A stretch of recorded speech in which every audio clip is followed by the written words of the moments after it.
and I am calling this meeting of the Nashua Board of Education to order. We are in the Nashua North Boardroom. I was just going to ask Sandra to give me back my gavel because I'm so excited to be back in public where I can bang it. Just a reminder that we're requiring masks unless one is speaking into a microphone, and I just remembered that I was specifically asked by ETV to take mine off when I talk into the microphone. So apologies to anyone who couldn't understand me. Let's get started. Ms. Bishop, can you call the roll, please? Ms. Bishop is here. Ms. Giglio? Here. Ms. Raymond? Here. Ms. Oden? Here. Ms. Brown? Here. Ms. Johnson? Present. Mr. Guarino? Here. Ms. Ziem? Here. Ms. Timmons? Here. Okay. Thank you. Do you have the prayer in the book too, or no? Hate it. Okay.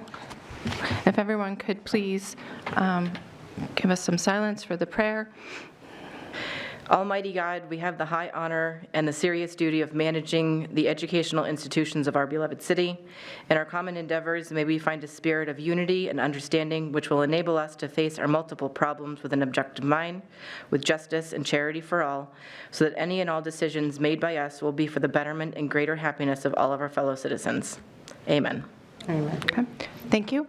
I usually like to go around the circle for the pledge. And so, Mr. Dunn, welcome back. You're up. Could you please lead us in the pledge? All right. Can I sit down for this one? You can. All right. Just be loud. Just be loud? All right. I pledge allegiance to the flag of the United States of America and to the republic for which it stands, one nation, under God, indivisible, for liberty and justice for all. All right. Thank you, Mr. Dunn, and thank you, Ms. Brunel, for being here. It's so nice to see you guys in person.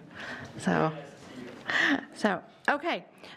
So this evening, it came to my attention that the Board of Aldermen was discussing masks, and so I asked Ms. Bagley, the Greater Nashua Director of Public Health, to come in and give us a little information about how guidance has changed and how this may or may not impact our schools.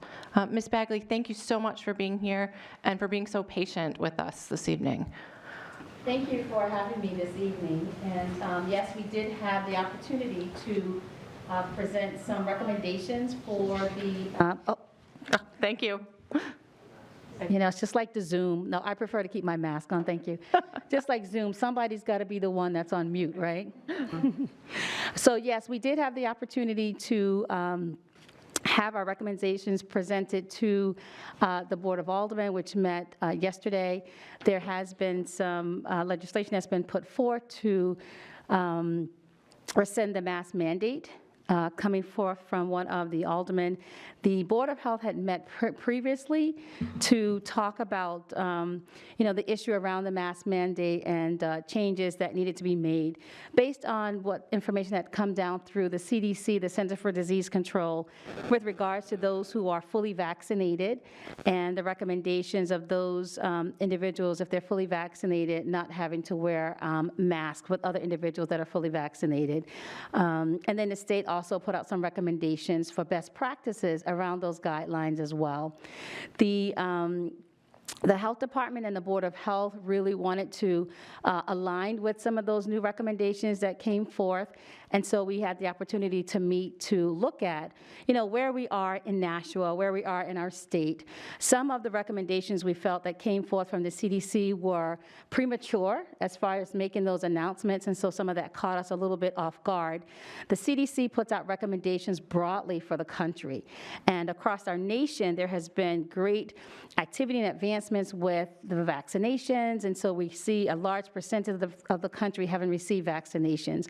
But a part of their guidelines also talks about, very specifically in different states and different towns and different cities, those vaccination rates look very, very differently. And so although there were broad sweeping guidelines that were presented, every state, every town, and every city really has to take a look at what their percent positivity rate looks like, what their vaccination vaccination rates look like as well, and what do their infection rates look like. And so the recommendations, although broad as they were, does still allow for states and towns and cities to make their own policies. And in New Hampshire, the governor decided to go with some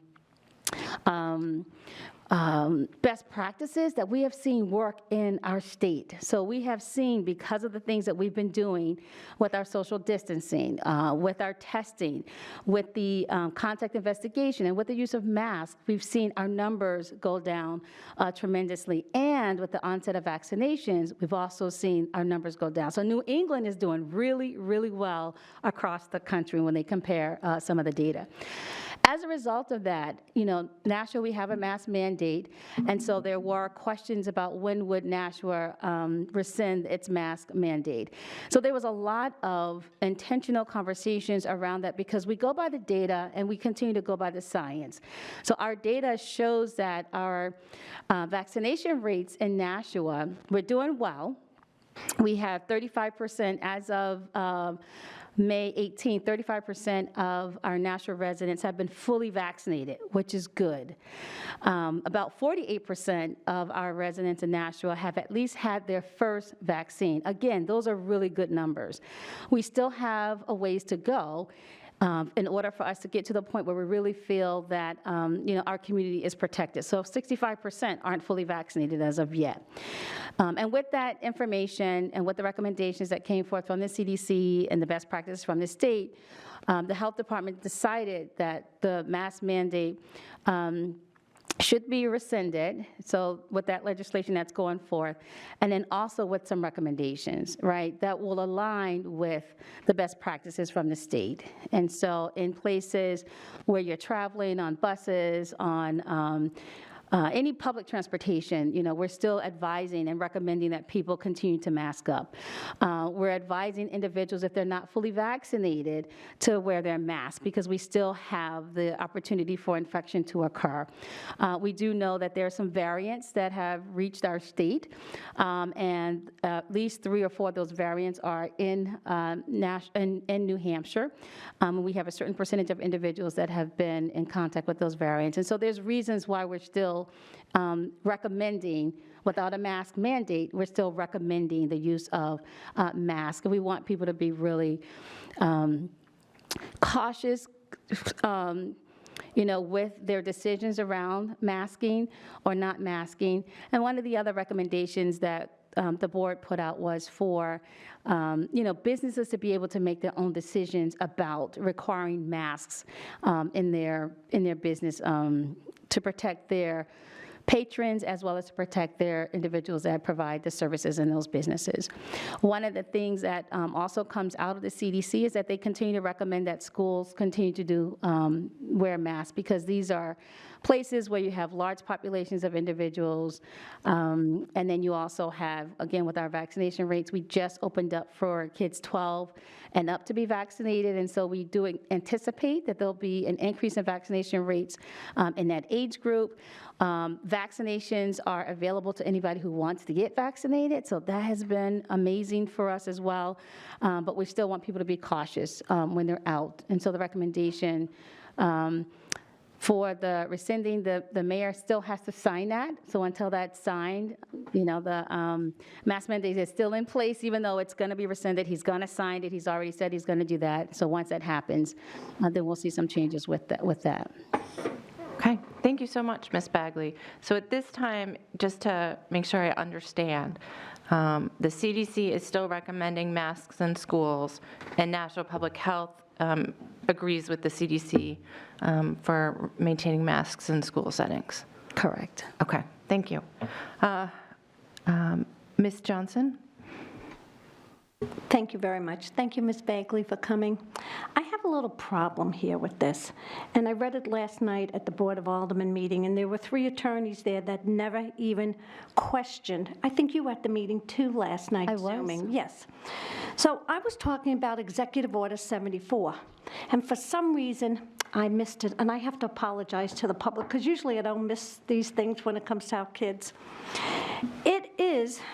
It states that the cities and towns can be more restrictive, but the caveat here to this whole thing. It says, "This order shall not apply to the following." And this is where I have to apologize for missing all this past year. Educators, students, and staff within K through 12 schools didn't have to wear masks. Any person with a medical condition or disability that prevents wearing a mask or face covering. See, the city can't be more restrictive than the state, even with recommendations. Any person consuming food or drink or sitting at a restaurant or table to eat or drink, and I spoke to an alderman about this today too. Any person engaged in strenuous physical activities, that means kids playing sports, okay? Any person giving a religious, political, media, educational, cultural, musical, theatrical presentation or performance for an audience. Any person who is deaf or hard of hearing, and any person while communicating with an individual who is deaf or hard of hearing, who has a disability, medical condition, or mental health condition that makes communication with that individual wearing a mask or face covering difficult. We have a lot of that in this district.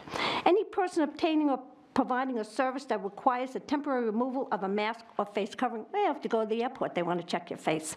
Any person asked to remove a mask or face covering to verify, identify for lawful purposes, or any public safety worker actively engaged in public safety role and when a mask or face covering would seriously interfere in the performance of the public safety responsibilities. But this is the last line, this paragraph is the most powerful of it all.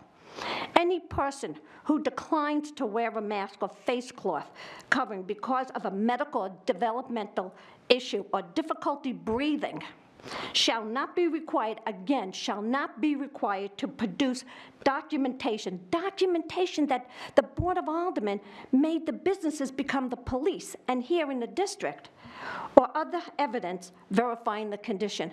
So this supersedes the school district, supersedes the city. The only thing that supersedes this is federal. Maybe we don't learn this in school, but this is what it is. And a business told me that the city supersedes the state. I almost fell over. I don't know where they got their education from and their lawyer. But this supersedes everything. And last night I read this into the record. Not one lawyer, 3 lawyers, and that includes Attorney Bolton, questioned this because we know this is true. And we had the wool pulled over our eyes. And it's a sad thing because it says educated students and staff within K through 12. So what did we do to these kids this past year? And I apologize. Madam President, there's no disruption. There should be no disruptions at public meetings. Please don't applaud. Thank you. Thank you, Mr. Guarino. Yes, please don't applaud. It does disrupt the meeting. And I'm just saying this because of the fact, and I do apologize, because usually I'm more on top of things than this. All right, thank you, Ms. Johnson. You're welcome. For that statement. Was there a specific question for Ms. Bagley? Yeah, what are we going to do with this? This is the state. This is Governor Sununu's Executive Order 74 that we didn't follow. Why did we not follow this in the city? The recommendations came down, but they didn't follow the guidelines. This was from March 13, 2020, a year ago. Shame on all of us. And you don't have to respond, but maybe you'd like to. I mean, I think we're all stuck on this now. But these kids with the heat need to come out of these masks because I don't want to see any kids fainting out there while they're out playing. Enough is enough. Take the masks off these kids already. Okay, thank you, Ms. Johnson. Okay, Miss, I didn't really hear a question there. Neither did I. Oh, I don't have my mask, I don't have my microphone on, so that wasn't caught. So I don't think there was a question under your purview, Ms. Bagley. Does anyone else have a question for Ms. Bagley? Ms. Brown? Would you have a recommendation for outdoor recesses for students at this point as it's getting hotter? So the mask mandate that has been in place, basically for outdoor activities, if people were in, like, at restaurants or in business lines, there was a requirement for a mask mandate. For other outdoor activities, there was no mandate for that.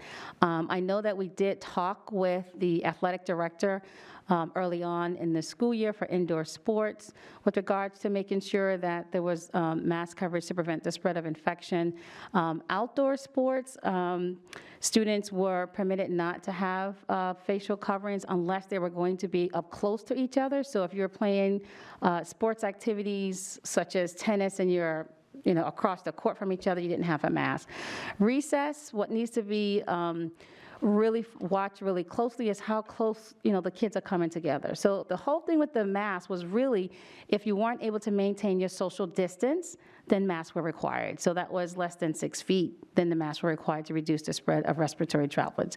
If in recess, the kids are outside and they're spaced farther enough apart so that they're not less than 3 to 6 feet apart, because the school recommendations also changed to 3 feet, then the kids should be able to be outside without their mask on, as long as they're not on top of each other to spread infection. Okay, thank you. Dr. McKinney, I have not been to a school recess in, I don't know, probably 35 years. So can you please let us know what that looks like, and is it realistic to expect our elementary schoolers to be able to stay 3 feet apart? Because I do feel for the kids. It is getting, like today was very hot. The next couple days will be all right, but we have 3 weeks of school left, and I do feel for them. I haven't been at recess either, and I wish I was there more often, but for the kids that are there, depends on the group. There are some kids who are more independent and can stay away from each other, and there's some that it's electric and they come together very quickly.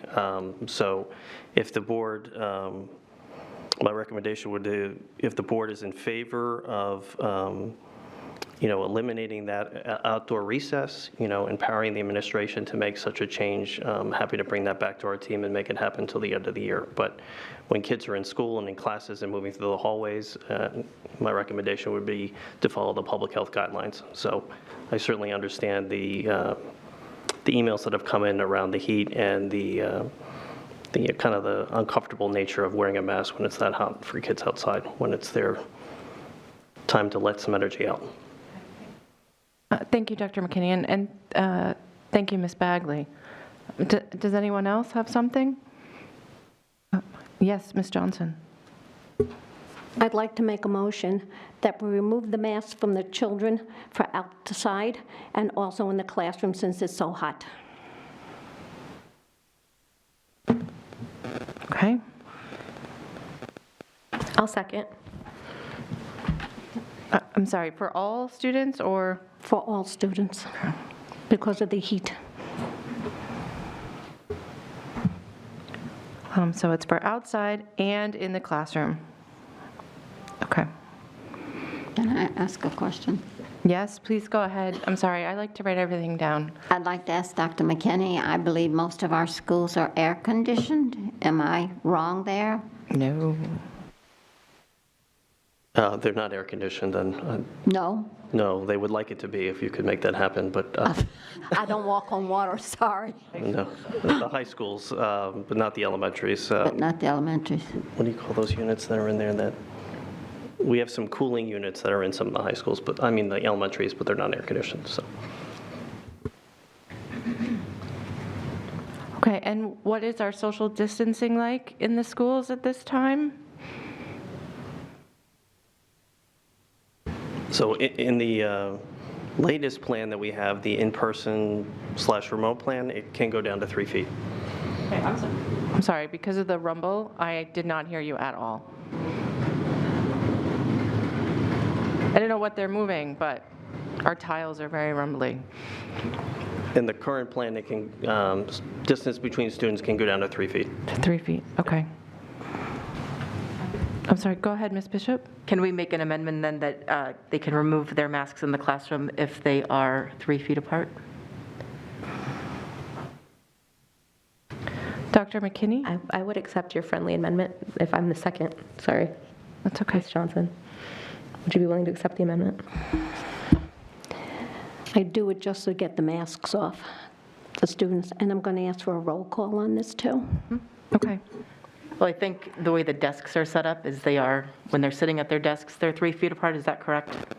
So when they're sitting, much like being in a restaurant, I would think that they could follow the same kind of guidelines. I would actually also like to make another amendment to the motion, which I know, well, we can vote on that next, sir. Okay, I guess I'm wondering how this gels with the CDC and the public health recommendation that we keep masks on in the school setting and on buses and such. It seems to be the exact opposite of what Ms. Bagley just told us to do. So, if we want to, go ahead and take a vote, I'm here for that. I hate to amend something so many times that it's hard to tell what the motion was again, but that's entirely up to the board.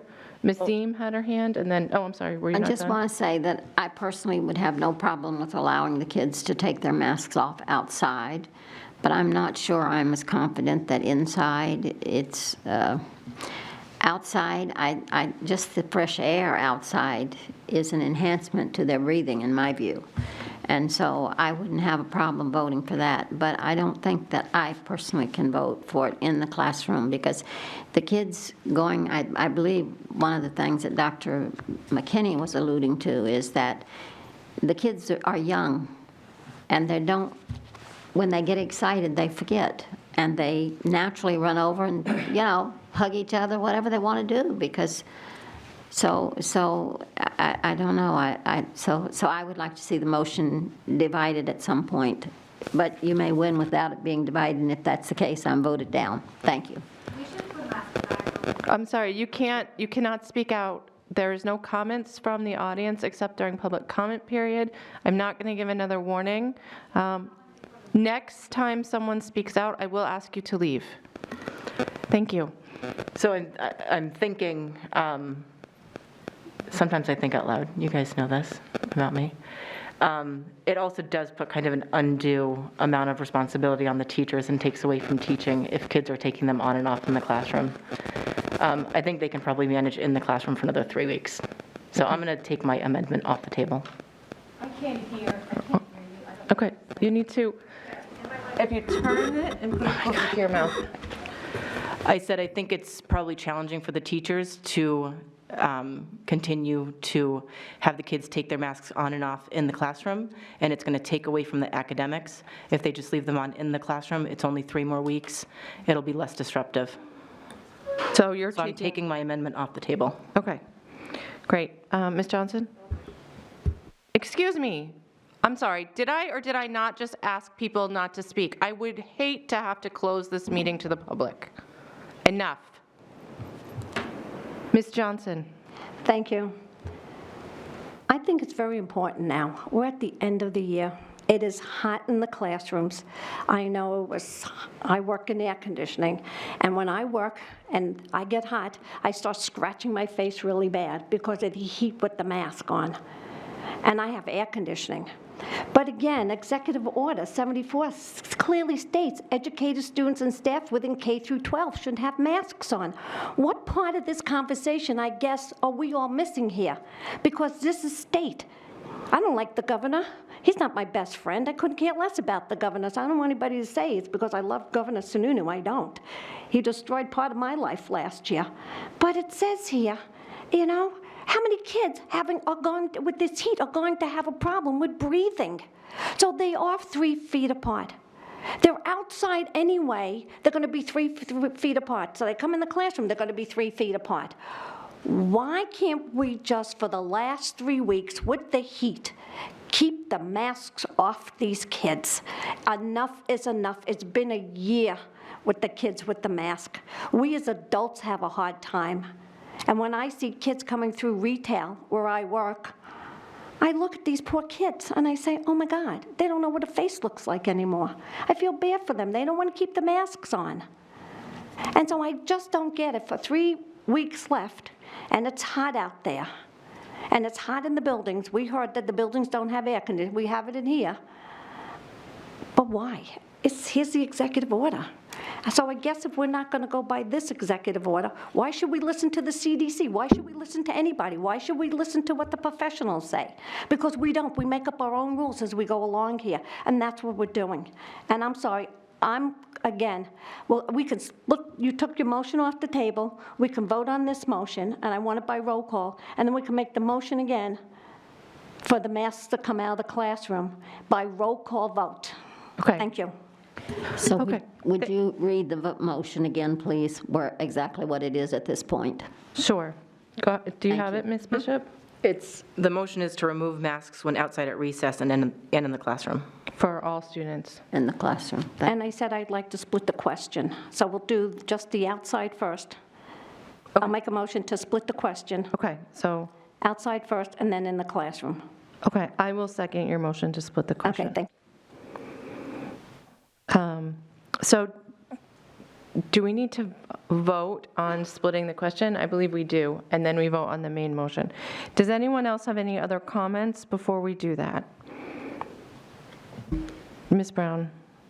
I would actually like to add, I don't know what the actual amendment says, but I would like to say, allow it to be an option. I really do think it should be an option. If a student wants to wear a mask, they should be perfectly allowed to wear a mask. If a student doesn't want to wear a mask, then whether they're outside or inside. Can we change the word? If I could amend it, but I don't know what it actually says. That's why I couldn't. Yeah, I apologize, Ms. Brown. Could we change the word remove to, Have the option. yeah, have the option to not Yes. remove? I guess that would be my amendment. Is everyone comfortable with that friendly amendment? I have a question. You mean after you split the vote, are we still going to split that vote, or are we going to just say we have the option both inside and outside? That's fine with me, inside or outside. They have the option. Okay, so let me go backwards and make sure that I know where we're at. So we now have a motion that says, we have a motion to allow all students to have the option to remove masks outside and inside the classroom, like outside the building. But then we have a motion to split the question, which would be to allow them to have the option to remove their masks outside the building, and then a second one inside the building. I'll withdraw the original motion because this kind of covers it with the option. So the students have the option either to wear it in the classroom or not, or outside or not. Okay. Okay, so that makes it you've clearer. withdrawn the split the question. Right, I'll withdraw that, but I want it by roll call vote. Does everybody understand this now? So I'm going to reread it to make sure that I have a good understanding of what we are voting on. The motion is to allow all students to have the option to remove their masks outside the building or inside the classroom. Yes? Yep. Okay. And there's no splitting the question. Ms. Brown, are you comfortable that that's the motion that you are seconding? Yeah. Yes. Yes, okay. Okay, so Ms. Johnson has asked for a roll call vote on this. Does anyone else have any other questions or comments before we take the roll? Mr. Guarino? Yeah, I would move to split the question, that we have a motion that it's an option for students to remove their mask inside, and the other question would be they have an option to remove their mask outside. I'll second. Okay. And seconded by Ms. Brown. Okay, in that case, let's take the vote on splitting the question. A yes vote means we split it, and we have two motions, one for outside, one for inside. A no vote means, no, we're not going to split it, we want to vote on both of them together. Okay? Okay. Okay. Let's do it by roll call, just to be consistent with this one. But just note for everyone's knowledge that we're in the room, so we don't have to do roll call for every vote unless people ask for it. We can just say aye and save time. Okay, Ms. Bagley has a question. I just have a comment before you do your roll call. Yes, please. I just have a comment before you do your roll call. Just with the understanding of how, COVID is spread. And so the reduction to 3 feet in the classroom with the mask on was the reason why that was allowed.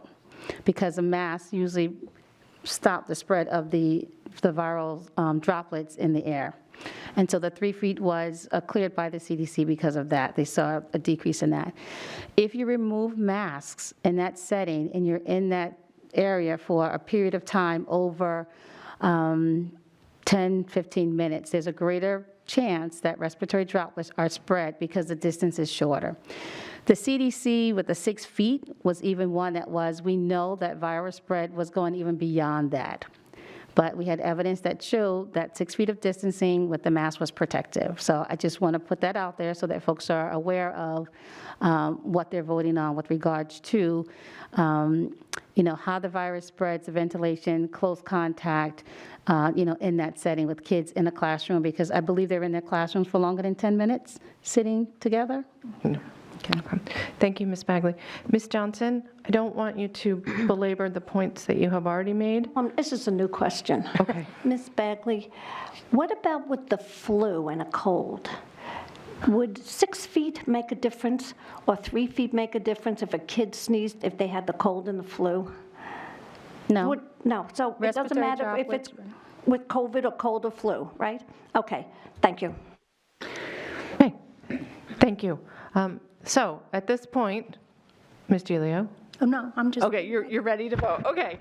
At this point, I'd like to go ahead with the vote on splitting the question. Yes means we vote on 2 separate. No means we vote on them as a lump. Okay, I moved all of our name tags around in voting order, except for Ms. Bishop and I, because she's the clerk, and I'm the president, and we get to sit right in the middle. Super fun. So, to make it easier for everybody. Super fun. So on the motion to split the, motion to split the motion, Ms. Bishop votes yes. Ms. Gilio? Yes. Ms. Raymond? Yes. Ms. Oden? Yes. Ms. Brown? Yes. Ms. Johnson? Yes. Mr. Guarino? Yes. Ms. Ziem? Yes. Ms. Timmons? Yes. Motion passes. Okay, so we're splitting the question. So I'm going to arbitrarily, because I wrote down outside first. So the first half will be on the motion to give students the option to remove their masks outside the building, during school hours. That's the motion, correct? Correct. Okay, so Ms. Johnson has asked for a roll call vote on that. Okay, just making notes. So on the motion to the kids to make the choice about removing masks outside, that's a summary. Ms. Bishop votes yes. Ms. Gilio? No. Ms. Raymond? Yes. Ms. Oden? Yes. Ms. Brown? Yes. Ms. Johnson? Yes. Mr. Guarino? Yes. Ms. Ziem? Yes. Ms. Timmons? Yes. Motion passes. Okay. Now the motion is to give students the option to remove their masks in the classrooms. Okay? Is this, I'm sorry, Is this motion up for discussion? beyond the discussion that we had? Sure. Well, after it got split, I actually did want to make an amendment. Okay. Can you read it again? I'm sorry. Sure. I have, the motion is to give students the option to remove masks while in the classroom.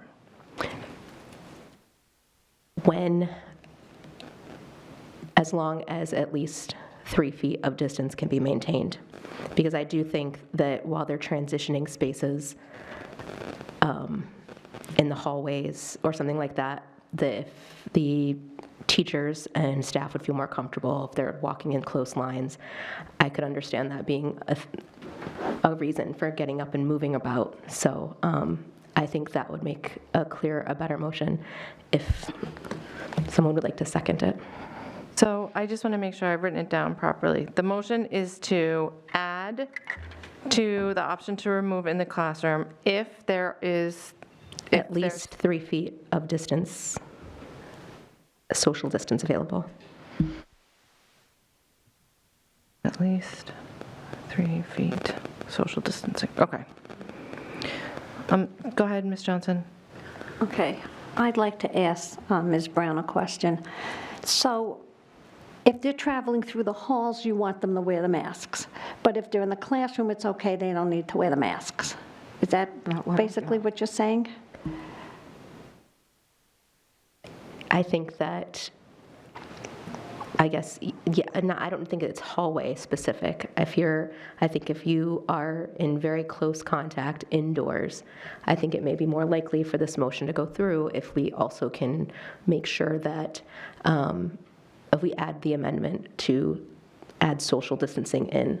I think that might make still some teachers and students feel more comfortable to have other students who choose not to wear a mask. That is my reasoning, as I think it's actually going to make it easier to enforce, and I think it will create a better scenario. So I guess, so in order for, so you want to keep the masks on as long as they can, when they can't maintain social distancing of 3 feet or more, the masks stay on.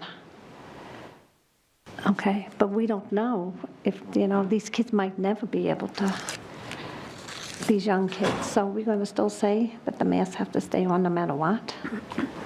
I don't know, I'm just talking out loud. I honestly hope, my effort is to strengthen the chances of this motion passing, because I do not believe that as written, the original motion of indoors, it will pass. I'm hoping that people may see some gray area that would allow teachers to have judgment, to allow students to, if they're sitting at their desk in a large open classroom with, 6 students, in that scenario, I think that it would be reasonable to remove masks.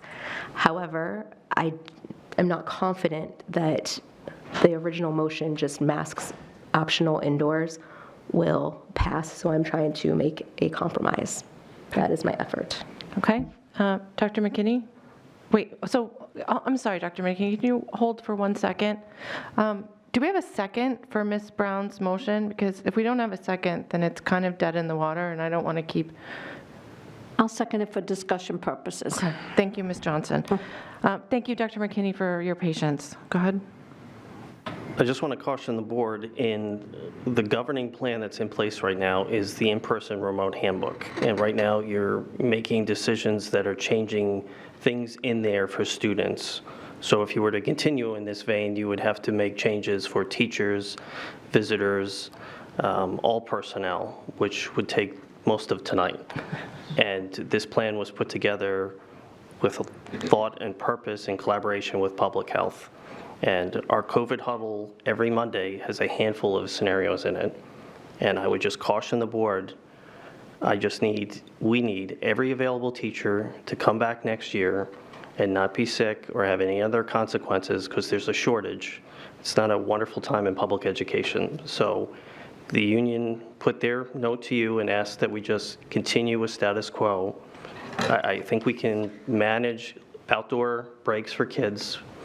Today was an unusually hot day, but I would just caution the board with going through and amending this without seeing the document in its entirety, and just allow us to finish 2 weeks, 13 days, something to that effect. I understand we all want to kind of move past this year, but I just would caution the board in doing that and dissecting it and not seeing the policy as a whole. Because if you allow teachers to pick and choose, you really don't have a policy. You just have people doing whatever they want, and that's not the purpose of what we put in place. So I would just keep that in mind as you move forward, because you're really undoing the policy that you put in place before. Okay. Thank you. Thank you, Dr. McKinney. I'm going to let Mr. Guarino. Thank you. Thank you, Madam President. I move to indefinitely postpone this motion. I second that. Okay. So that requires a vote. So on the motion to indefinitely postpone, the motion to, wait, are you doing the motion or the amendment? Are you talking to the amendment? The amendment. The motion. The motion, okay. So the motion is to indefinitely postpone the motion regarding removing masks, or giving the option to remove masks for students in the classroom. Roll call. Okay, Ms. Gilio. I don't do the roll call. I'm just ready again. I'm like all ready to do the roll call. It's not my job. Go ahead, Ms. Bishop. Sorry, I'm taking notes. That's okay. Okay, on the motion to indefinitely postpone, the motion regarding the choice of removing masks in classrooms, Ms. Bishop votes yes. Ms. Gilio? I believe that because of the departments of public health and the CDC and the scientists, that we have many more people living amongst us now than we would have had, and I definitely say yes, because I do not think this is the time, 3 weeks before the end of school. So my answer is yes. Okay, thank you. In future, please comment during comment period, not during voting period. Ms. Raymond? Yes. Ms. Oden? Yes. Ms. Brown? No. Ms. Johnson? No. Mr. Guarino? Yes. Ms. Ziem? Yes. Ms. Timmons? Yes. Motion passes. What's your count, 7-2? Yep. Okay, thank you. Okay. I'm sorry, Miss Houston, no, out. Have you removed? Out. If I have to call the police, I absolutely will. Every single one of you doesn't have children in this district. That's complete. Every single one of you. Out. 5-minute recess. Keep 5-minute recess, go for it. Heather, Do you have it? deserve to have the masks taken off.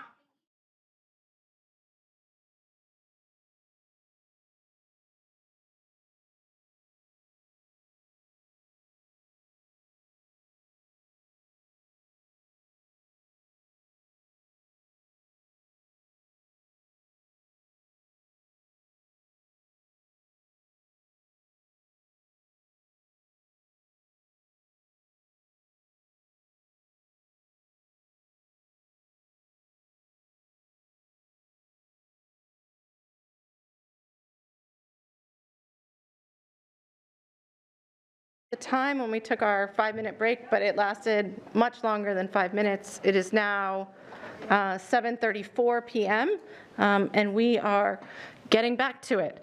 The last item that we had just finished was we indefinitely postponed the question of removing masks in the classroom. That was 7-2, and I believe that ends our discussion on masks and Ms. Bagley's participation in our meeting tonight.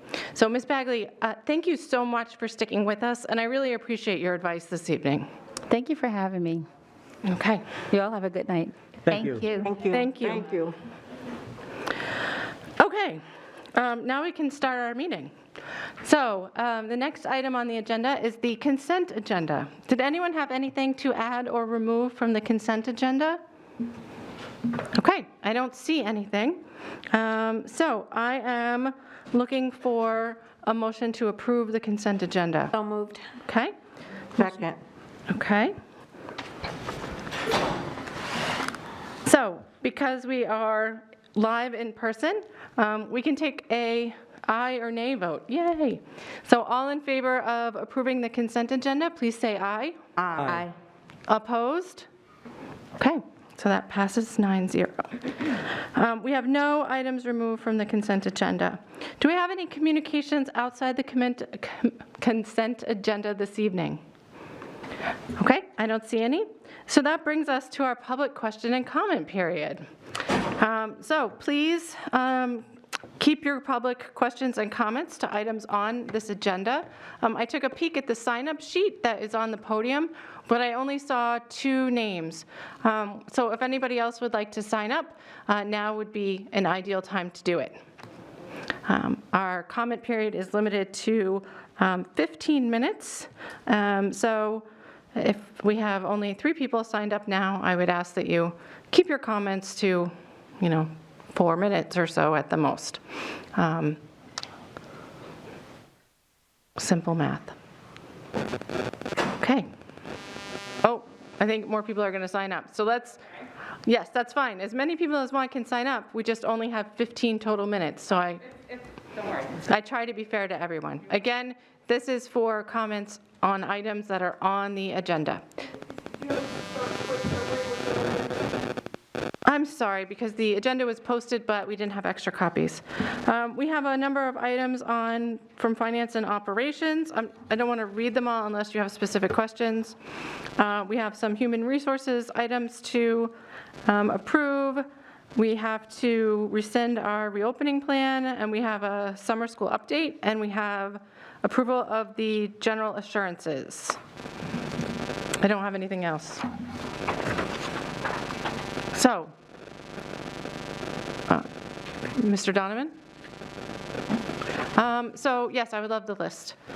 I believe Ms. Scare was first, and then Mr. Juris, and then whomever just signed up. So, Ms. Scare, please go ahead. Did I pronounce it correctly? Scare. Scare, okay, great. Is that microphone on, Mr. Donovan? Yes, Jimmy's yelling yes, so you're ready to go. Thank you.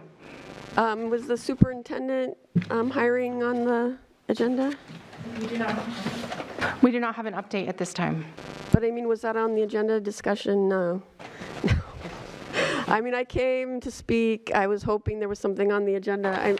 I mean, anyway, I should start by thanking you for having in-person meetings. Again, it's a wonderful opportunity to see our elected officials face to face. I mean, I am really, really grateful for that. And I'm grateful for your voting to allow the kids to take off their masks in the playground and sports and everything. I appreciate that. Especially thank Paula for her efforts to get them off all the time. And I just, I was really happy to see the superintendent candidate last week. I hope that went well for all of you. And I was really disappointed that I wasn't able to ask him questions, but I was glad that he stopped to talk to us afterwards. And I guess that's it. Thanks. Okay, thank you, Ms. Scare. Mr. Juris?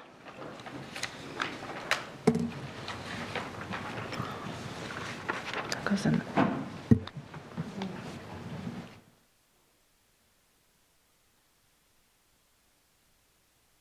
Good evening. Comments on, I'll keep my remarks brief, but it's my position, and from what we've all gone through in the past year, that masks stop the spread. Masks got us to this point where we're able to have in-person learning again.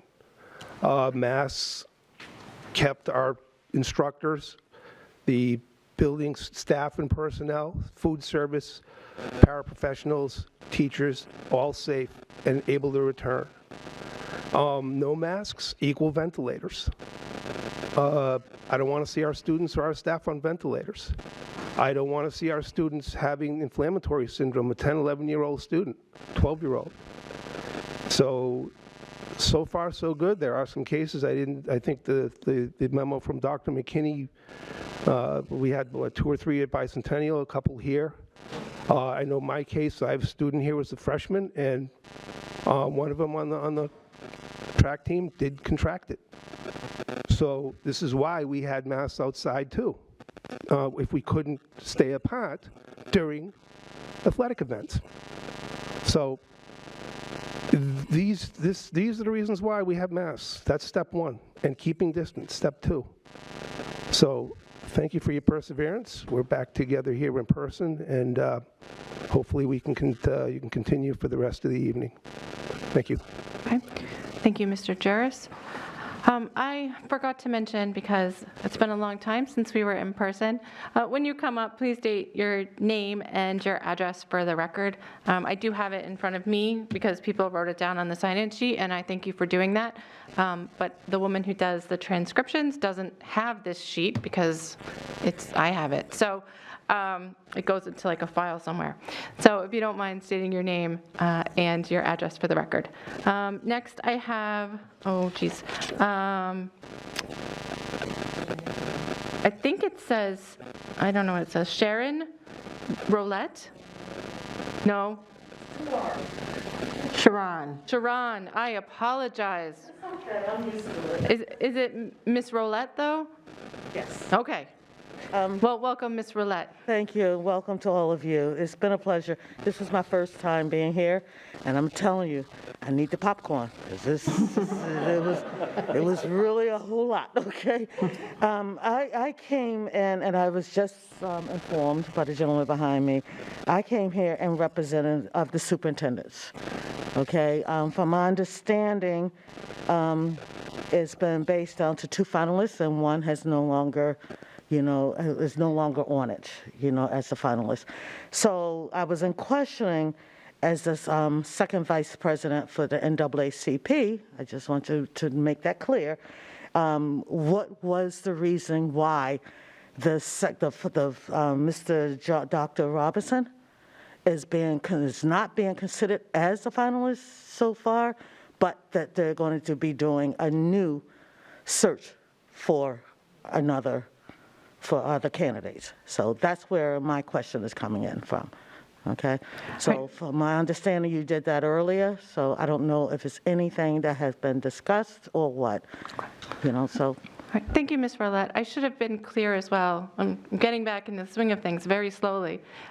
Public comments are for comments instead of a question and answer. We do sometimes have public hearings, but as I said to Ms. Scare earlier, because I'm not following my own rules this evening, we don't have any updates whatsoever regarding the superintendent search for anyone yet. Thank you for your time. Thank you so much. Okay. Sarah, see, I'm terrible at this. Someone else should have this job. Sarah Gombins? Okay. Welcome, Ms. Gombins. No worries. So I just wanted to say that my child will be entering the school district of Nashua in the fall. And I'm very excited to take advantage of public education. I am a public educator in Massachusetts. So it's been a privilege to kind of get to know how the process is done here in Nashua. So I'm not surprised when Mr. Mckinney stated that the classrooms, they don't have AC. That hasn't been my experience in any of my public education teaching. So just remember that these students, they're not sitting there in the AC.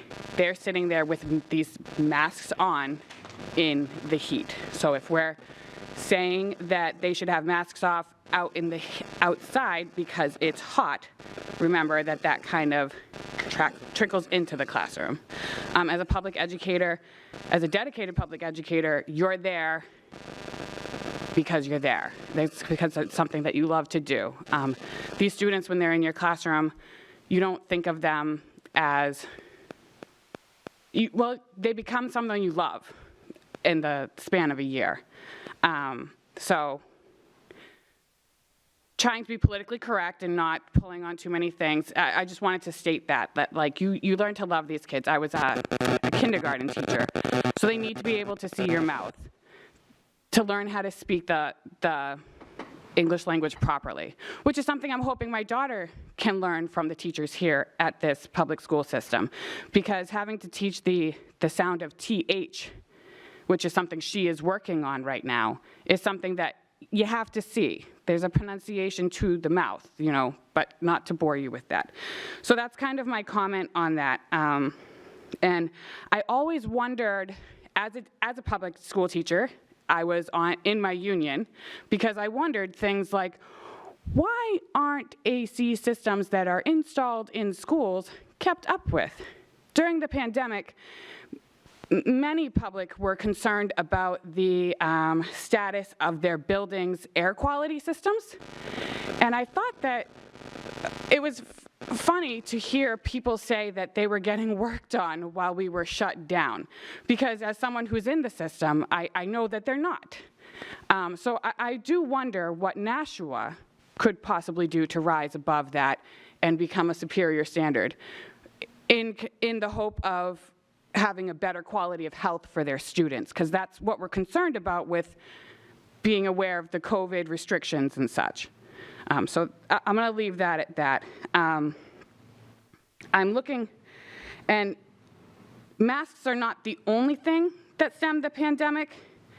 And the current research in emails that I'm sure you guys have received from some concerned parents in the community, have provided evidence where the masks are not as effective as we are taking them to be. So that's also another comment that you could look up and do some current research on, because now that we've been in the pandemic for a period of time, we've had time to research things, right? Like that's how we came up with a vaccine that would be effective. So they've also done research on the masks and all the different types of masks that we're putting out there for all these people to be using, and how sanitary, unsanitary, effective or ineffective they are. So those are my comments. I just wanted to put that out there. I'm very interested to see how Nashua handles their public education.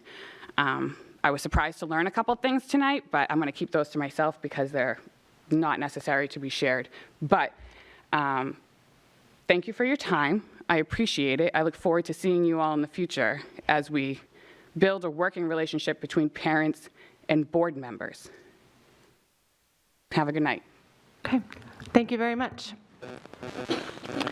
Okay, that ends our public comment period for this evening. Thank you, everybody who came forward and shared their thoughts with us.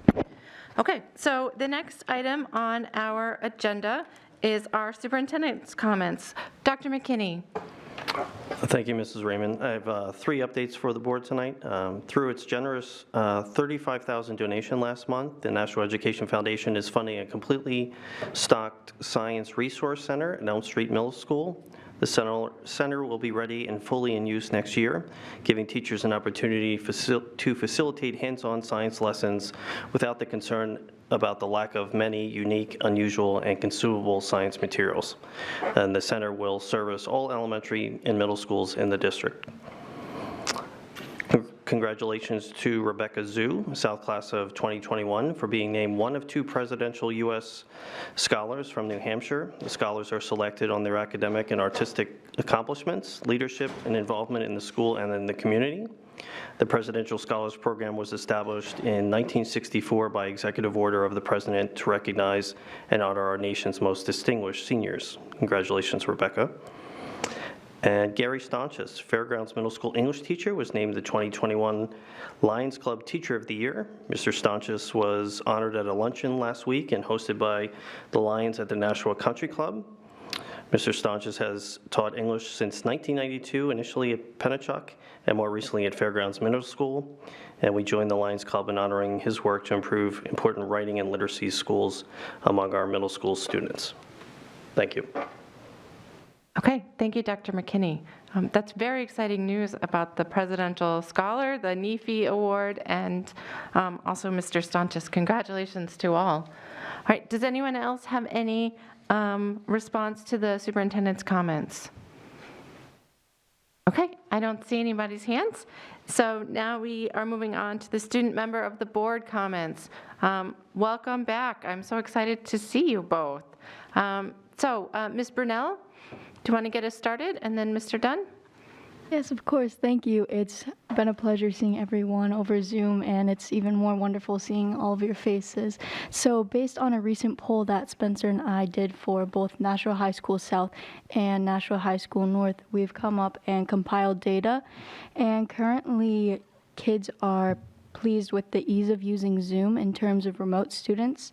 They report to have a higher ability to focus in classes and say that they have a better ability to learn in person.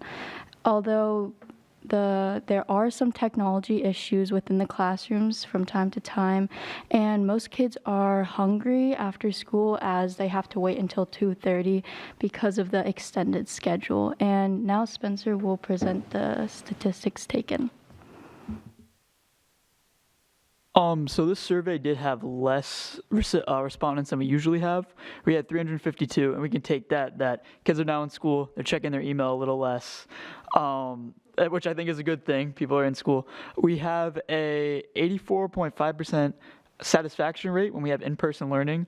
So we ask students to rate on a scale of 1 to 5 their level of learning back in the classroom compared to earlier in the year. So I'm using students who voted 3, 4, or 5 as a level of satisfaction. We split up 2 sections for students that were in person and students that were remote.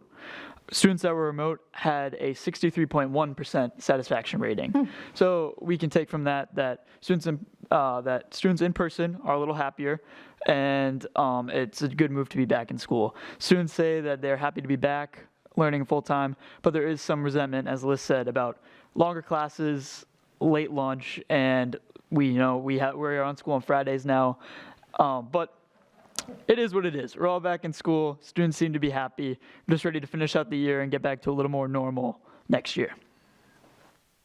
Great. Thank you so much, Ms. Brunel and Mr. Dunn. That was very interesting and helpful. Okay. The next item on the agenda is the Committee on Budget. I know we haven't had any budget meetings lately, but I think, and I might be wrong about the date, I think that we have our presentation for the Board of Aldermen on the 10th of June. Mr. Donovan is nodding at me, so I'm pretty proud of myself for that. Yep, right there. Okay. So anybody who wants to see the school budget presentation, please feel free to, I don't know if they're going to be in Zoom or in person on that date, so I guess we'll pay attention. Yes, I believe it's Zoom. Okay, so please feel free to log on to Zoom. The city website will have all the links, et cetera, as we go through our budget. Is our budget book online this year? The proposed budget, the city proposed budget is online now, yes. Okay. There are some hard copies. You'd have to go to City Hall to get one, but you can see it online at the city webpage under financial reports. Okay, thank you very much, Mr. Donovan. Anything else on budget, folks? Nope, okay. So next is the Committee on Finance. Ms. Johnson, you have a lot for us tonight. I know I do. So hold on to your seats. This is going to be a ride. Well, first of all, Mr. Smith is here because on our proposal on purchases of vehicles, we had questioned the 2021 Ford Explorer for $30,110, and we asked Mr. Smith to please come to the full board meeting and give us a presentation of a different vehicle that wouldn't be as expensive. So I asked that he please speak to the board. Thank you. Okay, thank you, Ms. Johnson. Thank you, Mr. Smith. Welcome. I love to be here. I wouldn't miss it. Tonight was more exciting than usual. Yes, so the Finance and Operations Committee asked that I look at something other than a Ford Explorer at their meeting. So we took a look at it, and we came up with Ford Escape 2021.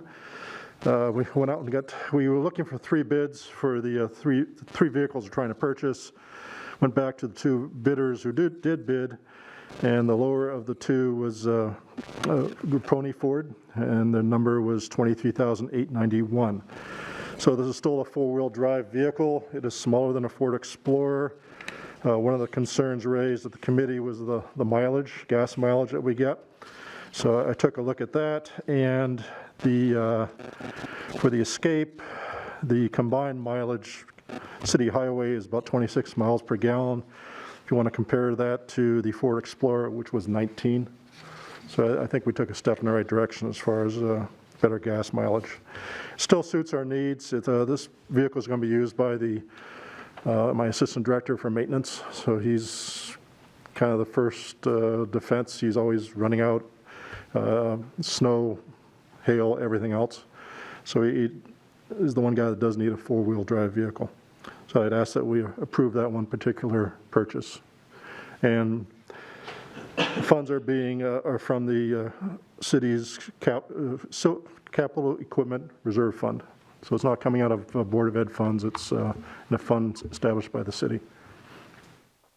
Okay, thank you, Mr. Smith. So, Ms. Johnson, is your motion going to be the recommendation on Mr. Smith's memo or the motion on the agenda? Well, I guess the board, I would like to take this separately than on the motion on this, rather than what I have my recommendations for the other vehicles. Okay. So I'd like the board to vote on this separately. because this was not heard through committee. Oh, okay. We're just hearing it now. And I just want to say, Mrs. Smith, thank you very much. You saved the city $7,219. And so I think there was a wise decision of us three women to ask you to please go out and search and find something smaller that would fit the needs and wouldn't be as expensive. So thank you. So what I'd like to do is take this separately to vote on because we never approved it. That's why Mr. Smith is here right now. I do have a question to Okay. Mr. Smith, that is, not to you, Paula, regarding the vehicle. Yes, go ahead, Ms. Timmons. Hi, Sean. Well, I'd like to know if you researched this and you came up with just a cheaper vehicle. And my thing is, when you buy cheap stuff, you're going to replace it in a couple of years. Is this really advantageous to the district to have a vehicle that we may have to replace in a couple of years? Did you just go out and get another vehicle simply because you thought this was too expensive? I just want to know. I'm not sure I quite understood the question. We are replacing a 2000, and that's from my other memo, 2003 Ford Taurus, 2004 Ford Taurus, which used to be if you remember, Joe Giuliano was a superintendent years and years ago. It was his vehicle, so I think we got our money's worth. I know. I would anticipate with this new vehicle, we'll get at least 8 years out of it. Okay. Okay. Thank you. And I just want to add to that, we felt that it was too big for what they were going to be using it around the city for. Okay. And the gas mileage we wanted something that would give us better mileage. And Mr. Smith went out and found it. Yeah, well, 8 years is a good time, Yeah. long time, so. It's a long I have no time. problem. Yeah, okay. Now, they say Fords are built to last. Okay. So getting us moving, is the motion to purchase the 2021 Ford Escape, or is the motion to purchase the 2021 Ford 350 Transit? I think it sounds like from your committee, you wanted to find something like the Escape. Right, I yes, can that's why I wanted to take it separately, because on my motion here, we don't have it listed here in the motion, and because we didn't hear about this. Got it. So this is the first time we're hearing about the vehicle. Thank you. Okay, so then I'm looking for a motion to purchase the 2021 Ford Escape from Grapponi? See, I'm just terrible with names. From Grapponi Ford in the amount of $23,891 with funds coming from the City of Nashua Capital Equipment Reserve Fund. Does anyone want to make that I'll motion? second it. Okay, Who made the motion? me. Okay.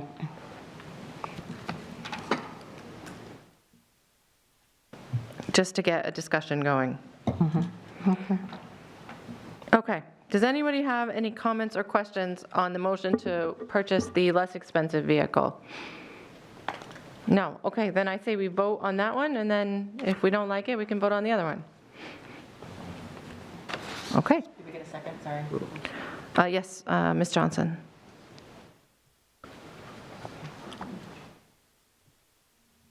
Okay. Is everything okay? Okay. So all in favor of the motion to purchase the 2021 Ford Escape, please say aye. Aye. Opposed? Okay. In that case, I would suggest we don't also make the motion for the Ford 350 Transit unless, the city would be cool with us getting 2 vehicles. No, we are getting these vehicles also. Oh, also? Clarify, he asked for 3 vehicles. We had already approved 2. We asked him to get a second quote from an Explorer to an Escape for the 3rd vehicle. So we great. still need this. So the recommendation of the committee was actually to purchase 3 vehicles. So now we can just go through the list. Okay, now I understand. Thank you for clarifying that for me. So you do get more than 1 vehicle, Mr. Smith. Lucky you. Okay, go ahead, Ms. Johnson. Thank you. I move to recommend to approve the purchase of the 2021 Ford 350 Transit in the amount of $36,655 and the Ford E250 box truck for the amount of $46,424 from Grapponi Ford account Capital Improvement Reserve Fund, SURF, account as in Tom, F as in Frank, 1-87026-81500. Second? Okay, thank you. Is there any discussion on the motion for this vehicle? I don't see any. So then, all in favor, please say aye. Aye. Aye. Aye. All opposed? Okay. I move to recommend to have the JSSBC Committee take on the Franklin Street renovation to include the construction of the emergency egress stairwells and all Phase 2 renovation work. I second that. Okay. Did anyone want to discuss this item? Mr. Smith? I'd be happy to give a little bit of background. Yes, succinctly, you said? Okay. Yes, I haven't had supper yet, so I want to get home. Oh, goodness. Yes, so as you know, the school district purchased Franklin Street back in February, I believe, and we are hard at work getting it ready for the coming school year. We're doing the fire alarm system, public address system. IT is doing the network infrastructure. The next Finance and Operations Committee, we're going to have a lot of quotes for you to approve in that regard, which will come to the Board of Ed member meeting after that. So we can safely do everything we need to get school open for the fall. Pretty confident about that, but there's work beyond that. The fire marshal has indicated if we're going to have high school students on the third floor, he does not want to have preschool students on the second floor in classrooms. They can be up there on a one-on-one basis, like an OT-PT type situation, but they can only be on the first floor, unless we construct emergency fire escapes on either side of the building. He didn't specify as somebody outside of the building, but that's what the architects come up with so far. So when you're doing those fire escapes, it's a very complex operation. It's a little bit, I can oversee a lot of minor construction. I'm pretty comfortable doing that. But this is the sort of thing that you give to a general contractor or a construction manager. So that's why I feel this sort of thing should go to the joint special. We're also looking, particularly with the onset of ESSER funds, to redo the ventilation and electrical system in the coming year. That is something that's right up the alley of joint special to handle. So that's why I recommend that we send this to joint special at this point. Okay. Thank you, Mr. Smith. Any questions? Okay.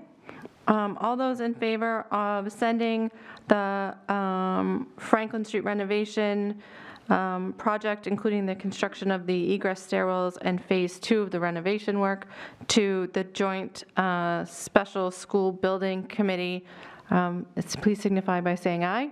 Aye. Opposed? Okay, that's 9-0 as well. Okay. I move to recommend to purchase the Epson F2100 direct garment printer from Grimco for $14,495 for the CTE program Perkins grant. Second? Okay, that was seconded by Ms. Oden. Okay, any comments or questions? Okay, great. All those in favor, say aye. Aye. Aye. Opposed? Okay, 9-0. I think the CTE program will enjoy that. Go ahead, Ms. Johnson. I move to accept and appropriate $35,000 into the grant activity, with the funding source being the contribution to continue the partnership with the Nashua Education Foundation on the Science Resource Center initiative. Second? Okay, thank you. Dr. Mckinney, is that what you were speaking of in your statements? Okay, great. Does anyone have any other questions or comments about that wonderful grant? I guess I kind of primed it with my feelings about the grant, which I think is wonderful. Okay, all in favor of accepting the grant and the partnership with the Nashua Education Foundation on the Science Resource Center, please indicate by saying aye. Aye. Aye. Opposed? Okay, and a big thank you to the Nashua Education Foundation. And finally, I move to recommend to approve the FY21 April transfer report. Second? Okay, that was seconded by Ms. Oden. Any comments or questions on the transfer report? Okay, That was seconded by Ms. Oden. yes. Thank you. Okay, on the motion regarding the transfer report, all in favor say aye. Aye. Opposed? Okay, that passes 9-0. Do you have anything else for us this evening, Ms. Johnson? No. Okay, thank you so much. You're welcome. That was very efficient. Okay, Ms. Bishop, Committee on Policy, do you have anything for us this evening? We have nothing for you this evening. Okay, thank you. You guys are resuming your meetings in June? Yes. Okay, great. So we will look forward to that. Everyone knows that's my favorite policy. Sorry, Finance. Committee on Curriculum and Evaluation? Nothing to report this month. We had no meeting. Okay, are you meeting over the summer, Ms. Brown? There will be a June meeting, I believe. Okay, thank you. As we mentioned earlier, we do not have an update this evening regarding the superintendent search. So Committee on Human Resources. Ms. Zeem, you met earlier this evening? Yes, the first Oh, Ms. Zeem, you're like not to, on, your microphone's not on? I'd like to suspend the rules as we did meet earlier, and I need to take a vote on that. Okay, thank you, Ms. Timmons. So Ms. Timmons moves that we suspend the rules as they met earlier today. I would like to second that, if that's all right. Okay. Any comments or questions on that? Okay. All in favor of suspending the rules so that we can consider the matters on the Human Resources agenda? And signify by saying aye. Aye. Opposed? Okay, great. Thank you, Ms. Timmons, for that reminder. Our first motion, the committee recommends that we approve Diane Carey for the Director of Human Resources for the 2021-22 school year at an annual salary of $115,000. Second. Okay, that was seconded by Ms. Oden. Did anyone have any comments or questions about that recommendation? Can you repeat that for me? The recommendation?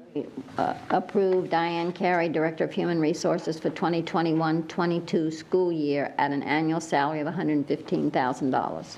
Okay, thank you. Sorry, that was just for my note-taking. Okay, so. Faster than I write. Oh, you want me to do it again?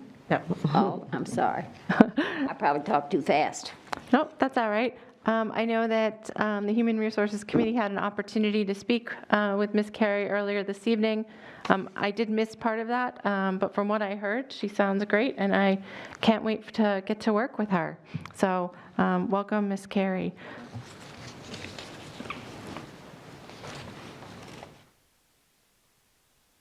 Okay, so let's see. All in favor of approving the request to hire Ms. Carey, please signify by saying aye. Aye. Opposed? Okay, we approve it 9-0. The second recommendation from the HR committee is to allow the special education department to hire 2 part-time school psychologists to fill 1 full-time position in a job share format. Second.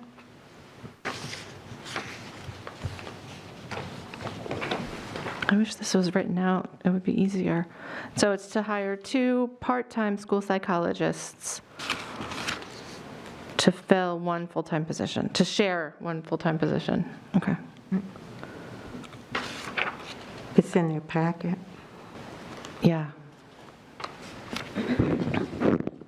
It's just written down as request to hire, though. Okay. So that was seconded by Ms. Oden. All in favor of approving that request to hire, please say aye. Aye. Opposed? Okay, 9-0.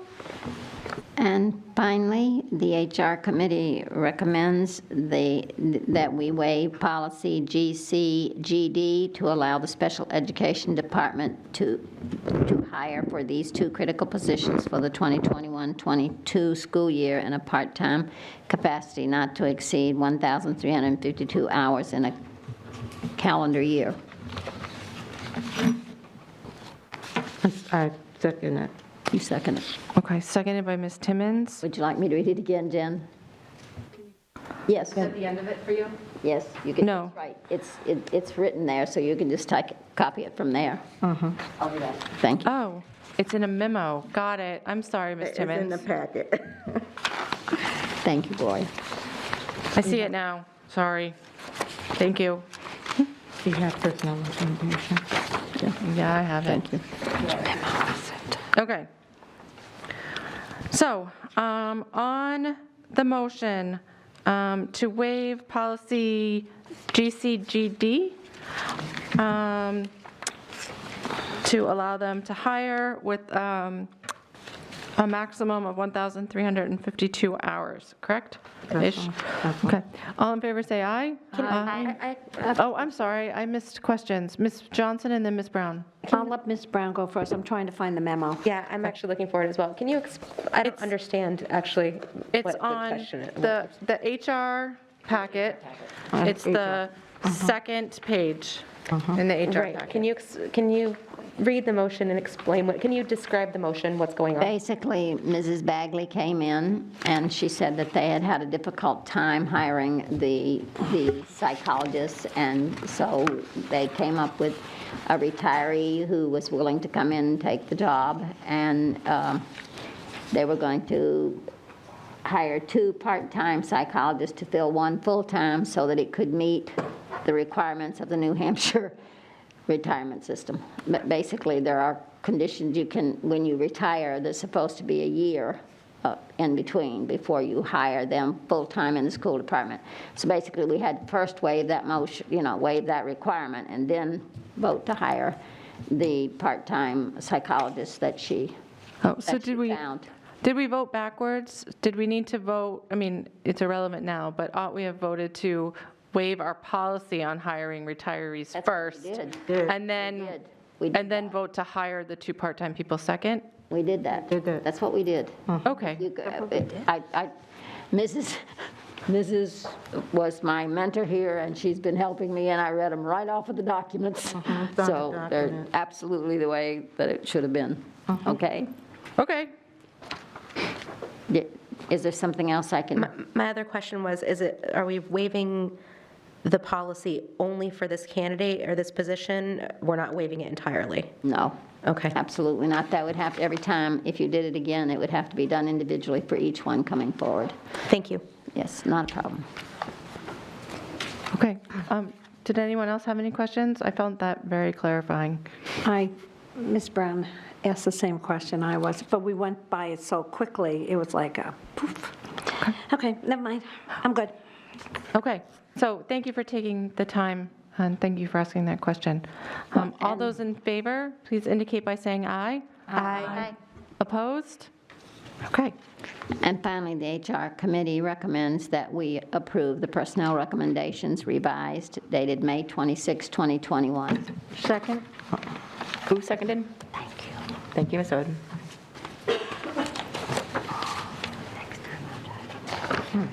Okay. All in favor of approving the personnel recommendations revised as of today, 5/24/21, please indicate by saying aye. Aye. Opposed? Okay. Did you have job descriptions to approve this evening? Can we do the job descriptions? So I probably overlooked it, but we'll. I have it on my blue agenda here saying. Right on the agenda. I saw it. There were 1, 2, 3, 4. Yes. So the HR committee makes a recommendation that we approve the job descriptions: Assistant Systems Administrator, Assistant Systems Administrator, Data Analysis, Digital Coordinator, and Database Administrator. Mr. Rodriguez was here. These are paid for by grant, as I recall, Dr. Mckinney. That's why I liked it. When it's paid for by a grant, that's always a good thing. But it was also nice to hear from Mr. Rodriguez how these are critical needs in our district. He was sharing with us, how other districts have more help than we have. I think we all know that anyway. But it was nice to know that we're going to reinforce what we're doing and make it a little stronger and a little better. And so, actually, I'm very impressed with Mr. Rodriguez. I think he's very committed professional. Thank you, Ms. Seem. Yes, Ms. Johnson. Thank you. My question is, it's going to be paid for by a grant for how many years of the grant? And then once the grant ends, do these become permanent positions in the budget? Dr. McKinney, and also, did we have a second? I'll second it. Ms. Oden seconds. Yeah. Thank you. Sorry, go ahead, Dr. McKinney. I'm sorry.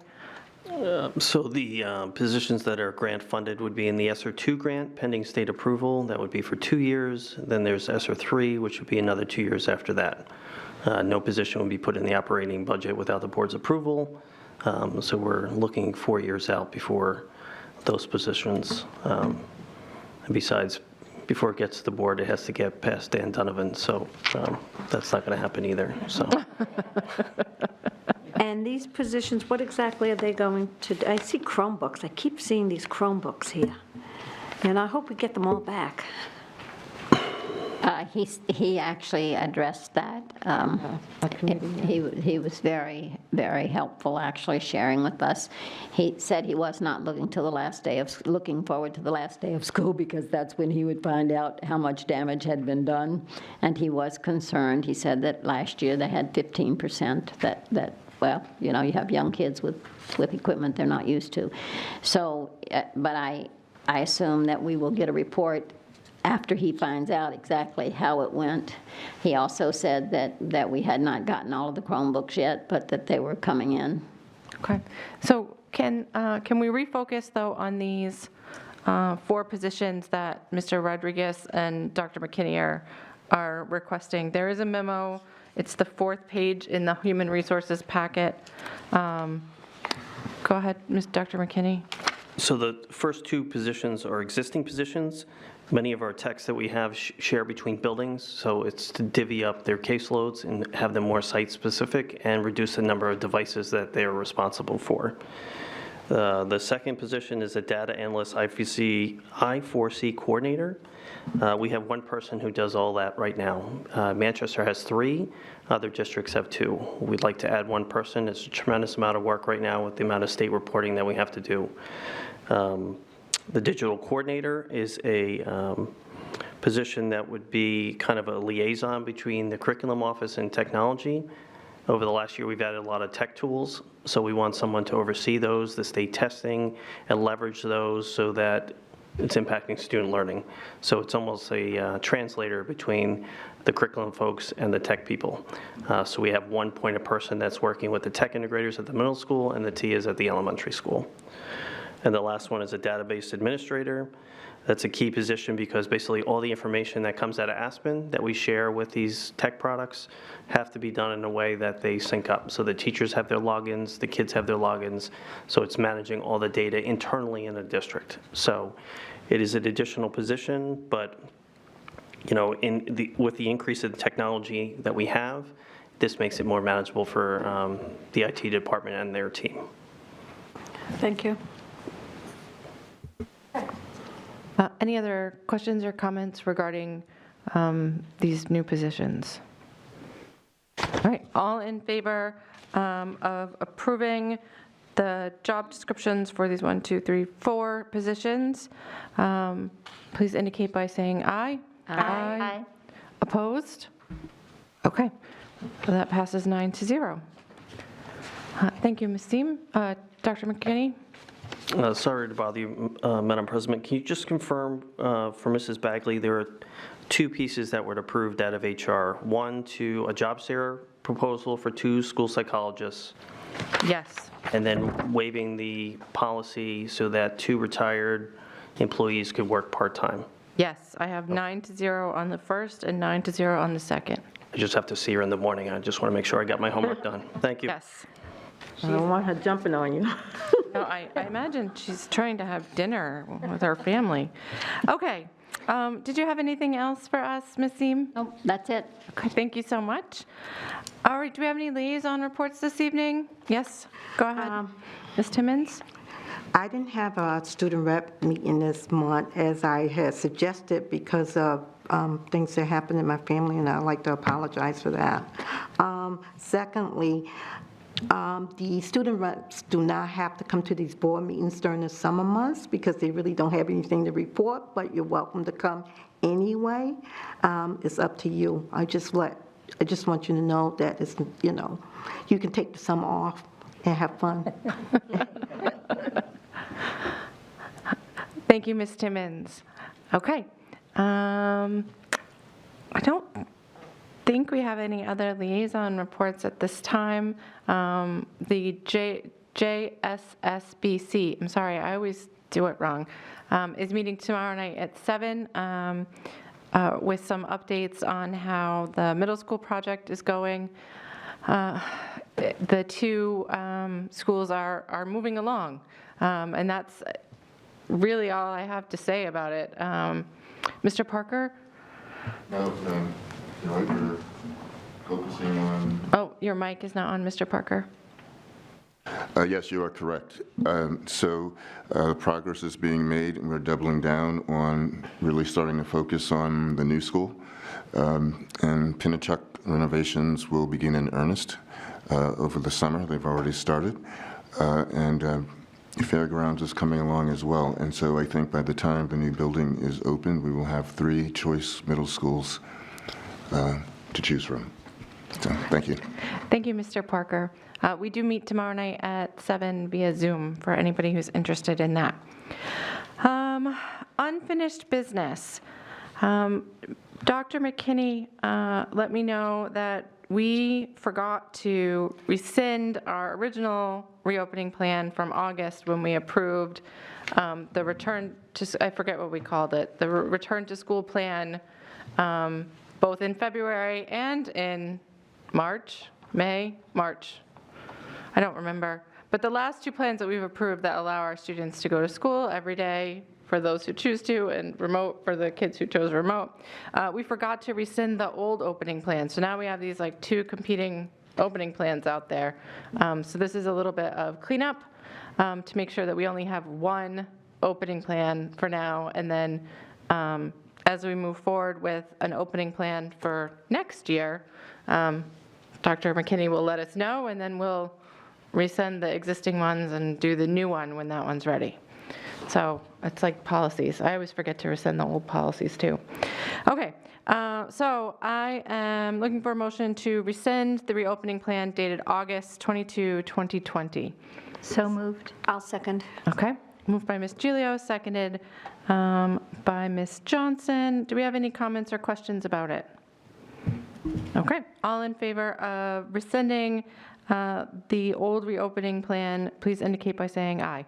Aye. Opposed? Okay, great.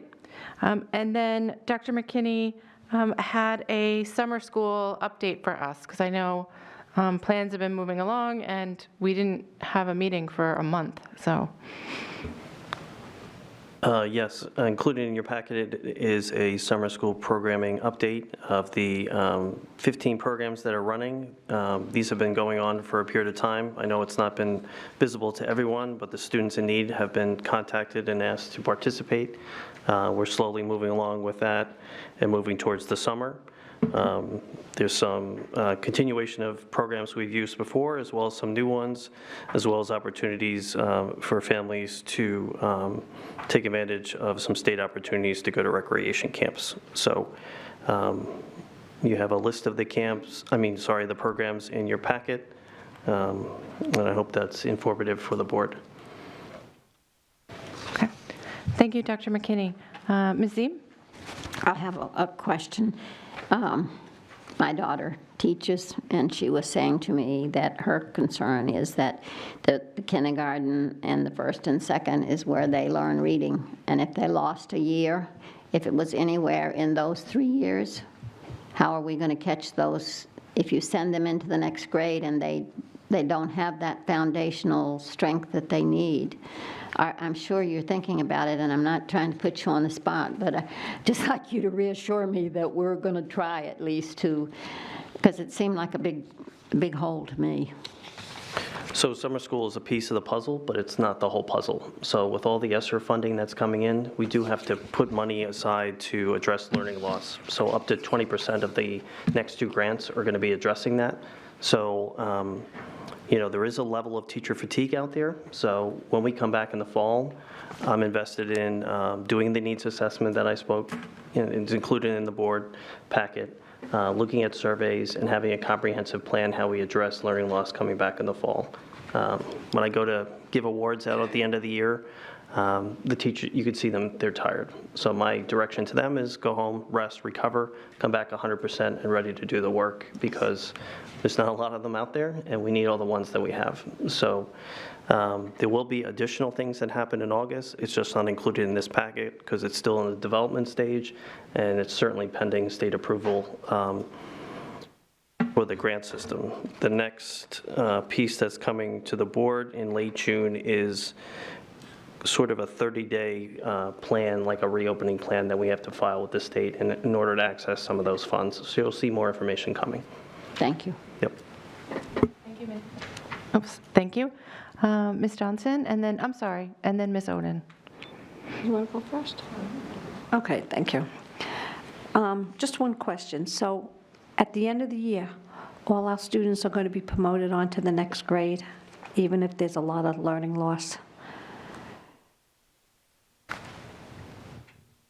Per policy in place now, kids are moving forward. That's happening in many places right now, unless directed otherwise by a majority of the board.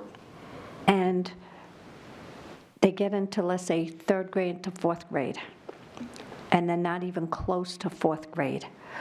We're going to have a policy in place, what we're going to do with these students that can't make it in the next grade. If the board would like the administration to bring forth a recommendation to bring to policy for such a case scenario, we can bring that forward. But right now, again, I think we're putting the cart before the horse. Let's see what the needs are. Let's look at the data. Let's put together a plan, and then allow the teachers to assess kids when they come back in the fall. It's not that no learning happened. Many new studies are coming out that learning did happen. So, in fact, moving forward, I think the deficit thinking should stop. Kids are going to be kids, and they're going to learn and grow.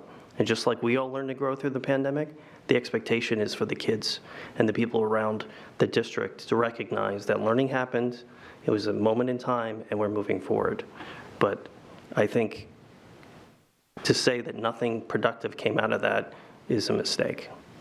I don't mean to be negative about it. I just want to make sure that we as a board have a plan in place with administration, that if we do have students that are really struggling bad, and they go, let's say, from third to fourth, and they didn't master some of the reading or the math, that I don't want to see our students fall further behind, because we all know what happens by the time they get to the middle school, and if they're 3-4 years behind in reading or math, it's a tragedy. And we know that at that point in time, it's harder to get them caught up if we can. So I'm just looking ahead to make sure that we're not behind the 8 ball and say, oh, we don't have a plan in place. So I'd like even, maybe, hopefully the board will feel the same way, even a temporary plan in place, just in case plan. I don't do just-in-case plans. But I just shared with you that a plan is coming the end of June, Okay. and it's going to the state.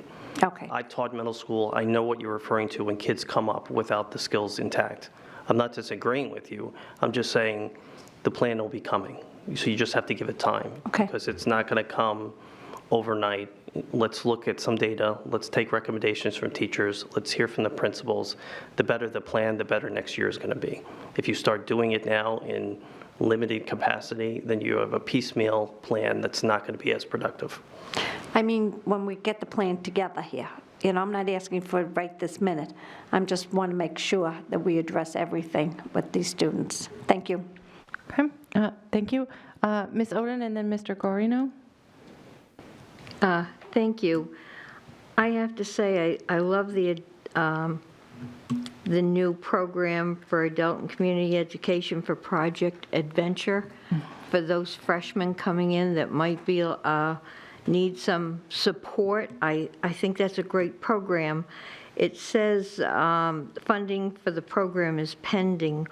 Where are the possibilities to get the funding? Would that be ESSA funds? Yes, we received over 85 ESSER requests from the principal leaders, so we've been going through those and working through the grants. So there's not an absence of needs or wishes, we just have to get them through. It's a tremendous amount of work for Mr. Donovan and his team. These are large grants with large compliance issues behind them, but we're hoping to get that done over the next couple of weeks. No, thank you. I think that's a great program for our kids. I was going to ask, I didn't see a site for Power Scholars Academy. Where is that going to be held?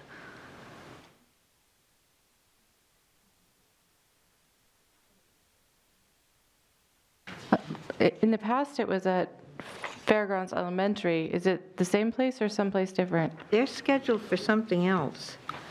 This blast off to reading and math. Oh. Not sure? Definitely going to get back to you on that one. Oh, okay. I'd also like to add, we've been talking about summer school and the heat. Our 2 high schools are air-conditioned. I don't know about Fairgrounds Middle, that it's been renovated. I'm guessing that has a lot of air conditioning or dehumidification.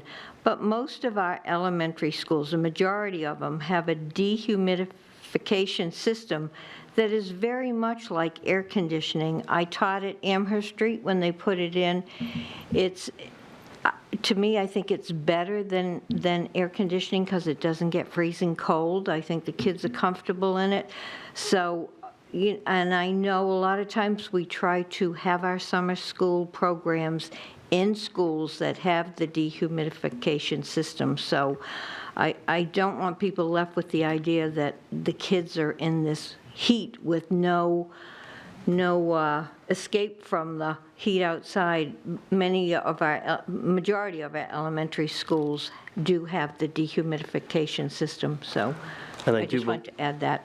Yes, and I do believe those are the sites where hosting it, Power Scholars, but let me just double check. We've tried moving them up to the high school where it's air conditioned, but the schools are just not fitted for elementary kids. And a lot of the specialized equipment had to move across district. It's just not as efficient. Okay. Mrs. Oden, thank you so much. I thought I had lost my mind. I really did, because I distinctly remembered that they said that the heat, that a lot of the elementaries did have it. And so thank you. At least now I know I'm not taking a dive off at the end of the bridge. Made an impression with me because I enjoyed it. Well, yes. Yes, and would. I'm sorry, a lot of the schools have the additional air purifiers as well. In addition to the Mr. Smith left, the M13 filters, they have the air purifiers. Well, and I think, I wish that, Sean, when the lady was talking about that, I wish that we could have answered her and said to her, because I believe Mr. Smith recently looked at all of our schools in regards to the filtration systems, and I think we only had like 2 or 3, and he was working on those so that by in the near future, I think they'll all have, to some extent, our filtration systems cleaned up. And I think it's important for the public to know that, because we, as Dr. McKinney said, we did make some improvements this year, and the ones we made were ones that we might not ever have gotten otherwise, such as that. Thank you. All right, thanks. Mr. Guarino, you've been very patient. Thank you. Thank you, Madam President. I just wanted to mention real quickly, a couple of weeks back on a Saturday, the teachers of the district had a teacher leader presentations, and you can still see them. I would recommend that the board members take a look at them. I think they're on YouTube. And one of them, I believe, if my memory serves me correctly, that one of the presentations was on COVID, the impact of COVID, and the next steps, which is some of the questions that Ms. Johnson had. And it was about, how, assessment and the next steps. And it kind of followed along what Dr. McKinney had described. So teachers are aware of, the impact of COVID and what we need to do in the next steps. So I just wanted to recommend that to the members and to the public at large. So among other things, they had some other presentations also. Yeah. Yep. All right, thank you, Mr. Guarino. It ran for hours, like 6 hours of them. They were great. So, Ms. Timmons? Yes, 21st Century is still on track, right? Okay. Okay, so thank you, Dr. McKinney. I look forward to hearing which school gets the privilege of hosting the Power Scholars. I just want to throw out there a big thank you to the YMCA for partnering with us on this program. The first 2 years I was on the board, I had the opportunity to go and tour the program with the director and meet several of the teachers, and it was a really fun experience, and the kids were having a really good time. So if COVID allows, I would love to be able to do that again, because it's just a really neat program. So, and I'm interested to see how COVID changes it. All right, I don't think we need a vote because that's just normal business. I don't have any other unfinished business. New business is the fiscal year 22 general assurances. I'm sure everybody remembers their general assurances from years past. Ms. Kinsella was kind enough to include the 2020 general assurances so that we could compare them to the 2021 general assurances, which I'm holding up for the sake of the board members. This is a packet that explains how we comply with all of the financial requirements that we are required to do with the state. So the state wants us all to have a good, complete understanding of it. It's 17 pages long. Everybody has to read it every year, and then we have to take a roll call vote that you have all read it, and then I have to sign that I have acknowledged that we've all read it and send that to the state by June. So, Mr. Donovan, what did I miss? I don't think you missed anything, but if you would like me to summarize it, since this is probably one of the most boring documents you'll ever read. Yes. We approved this, the board approved this last year. As it says, you can compare the differences, so I'll summarize. There's about 5 differences in the fiscal year 22 versus the fiscal year 21 document. There are, in Section A, there are 3 new items. They're all related to construction and land and building spending. My guess is that is added to these assurances, because these assurances are if you're going to use federal funds. Okay, so most of our grants are federal funds. So with the CARES Act, we'll be using things towards heavy equipment and buildings and things like that. So they added that into the language. They strengthened the fraud language. That's not odd. They'll continue to do that. They also, in the bidding language, said we would like you to try to use U.S. products and U.S. manufacturers, which we will do, and we do, assuming that there are products available.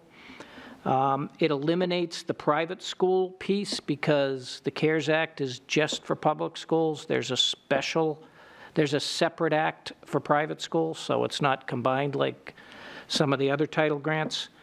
And it has a new piece about purchasing procedures.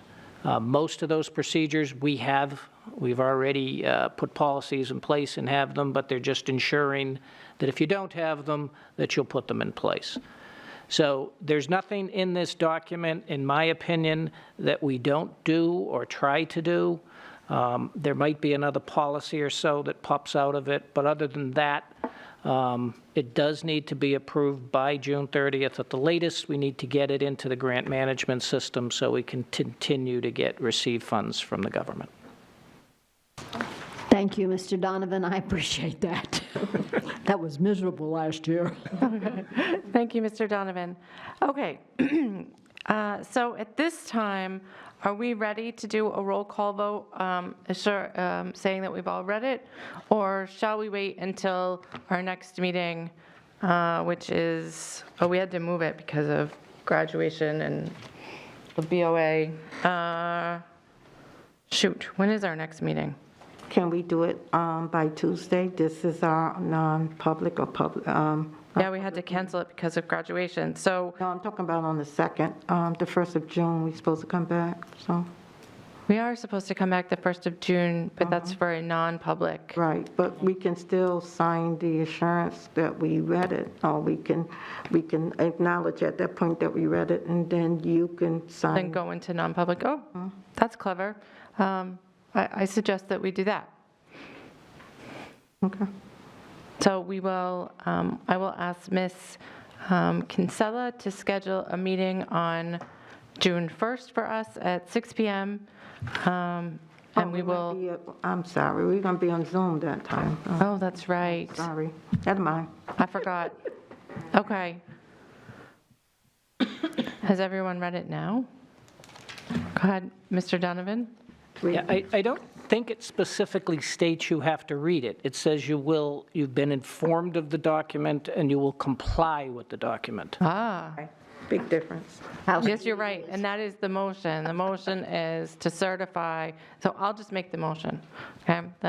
I move to acknowledge that we have been informed of the general assurances document, and we will comply with the general assurance document for fiscal year 2022.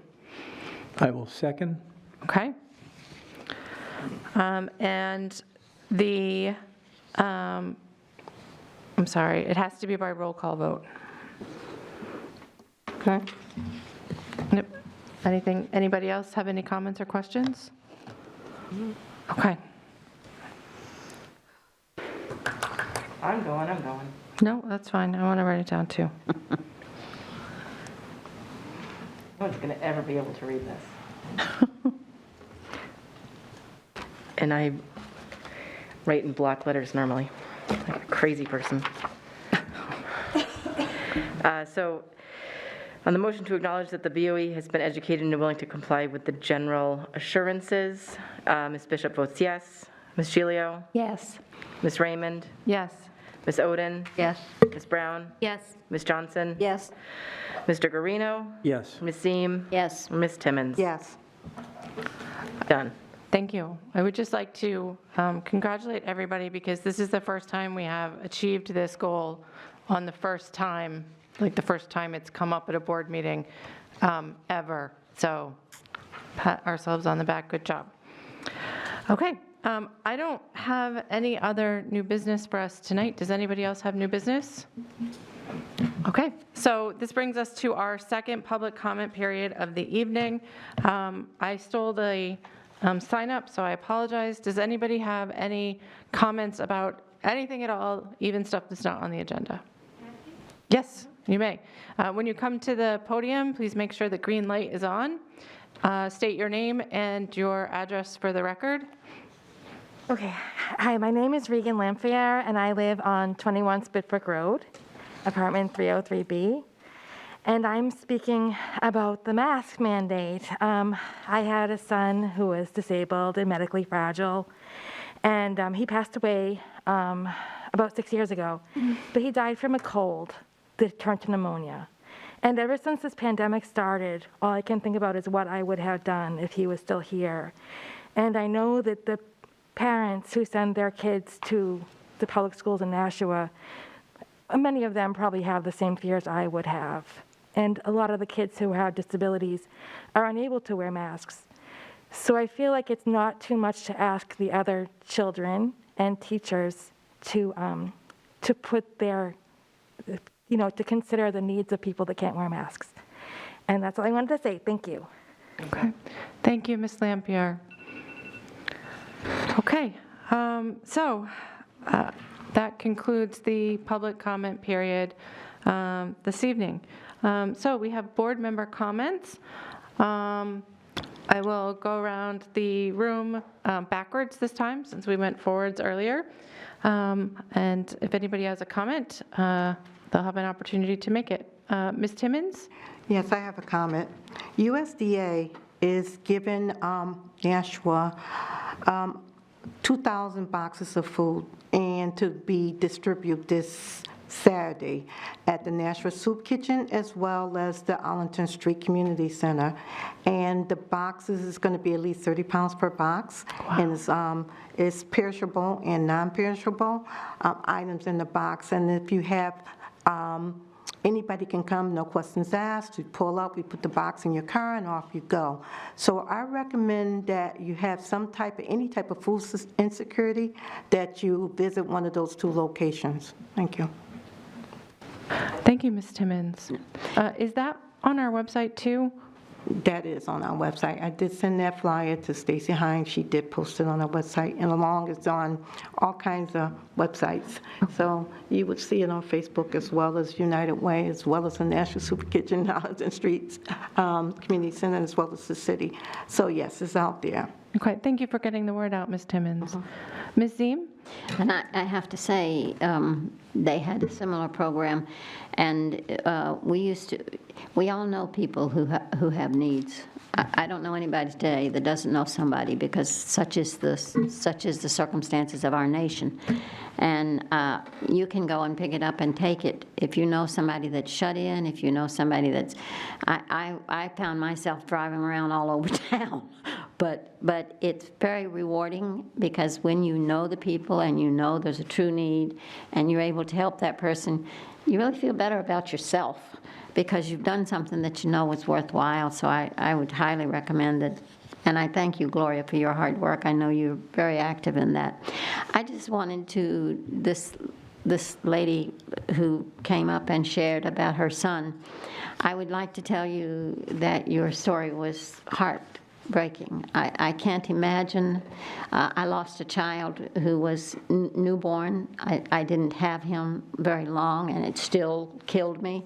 So I can imagine the heartache that you, and I can appreciate what you're saying. I would just like to say to you, though, that the other side of it is that we have teachers who are high risk. I think of one teacher that I know very well who's just one of the best teachers we have. I mean, year after year, she's just stellar. And she is very vulnerable. She's had pneumonia and all, she's always sick. And she has to go. She can't lose her job. She can't afford, so she has to go. And some of the kids do give you COVID. At Litchfield, I know they had a real breakout from one child who came in and just, he was there and didn't tell anybody, and it went like wildfire. So and it's so hard on this board, because you want to be able to do what's best for everybody. But the truth is, we all have different shoes. And so I thought at least tonight we made a compromise. We were trying to say, we hear what you're saying, and I wish we had a magic wand that we could just, fix that one and that one. But it's just not that easy to do. And so I would hope that the public understands that this board has to make really hard decisions, and sometimes there's no winning, because if you take care of one side, the other side gets neglected. And so I just ask, well, and I knew it wasn't you, because I knew you obviously waited and said what you had to say so graciously, and when you can do that, you enrich our whole experience. It's always encouraging to have a parent come who can stand up and speak as eloquently as you did without getting so passionate. I get over-passionate sometimes. But anyway, thank you, and just thought I'd share some more of my hot air. Thank you. Thank you, Ms. Ziem. Mr. Guarino?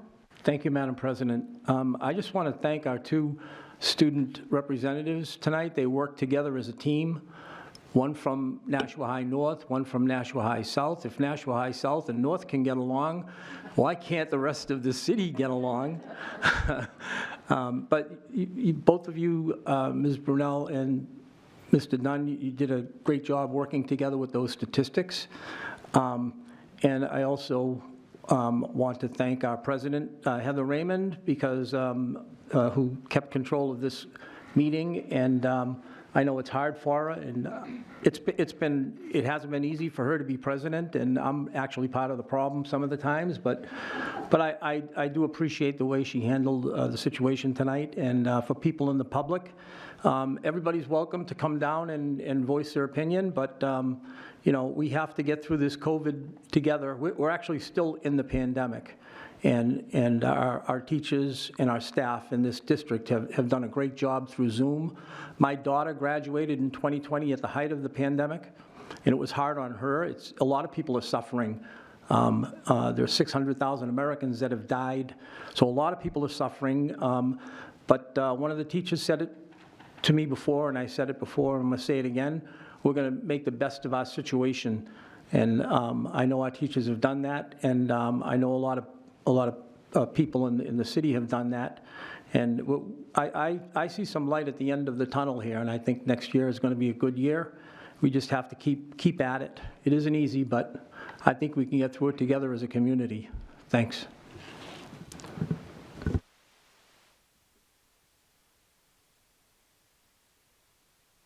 Sorry. Go I ahead, have Ms. so many Bishop. things to say.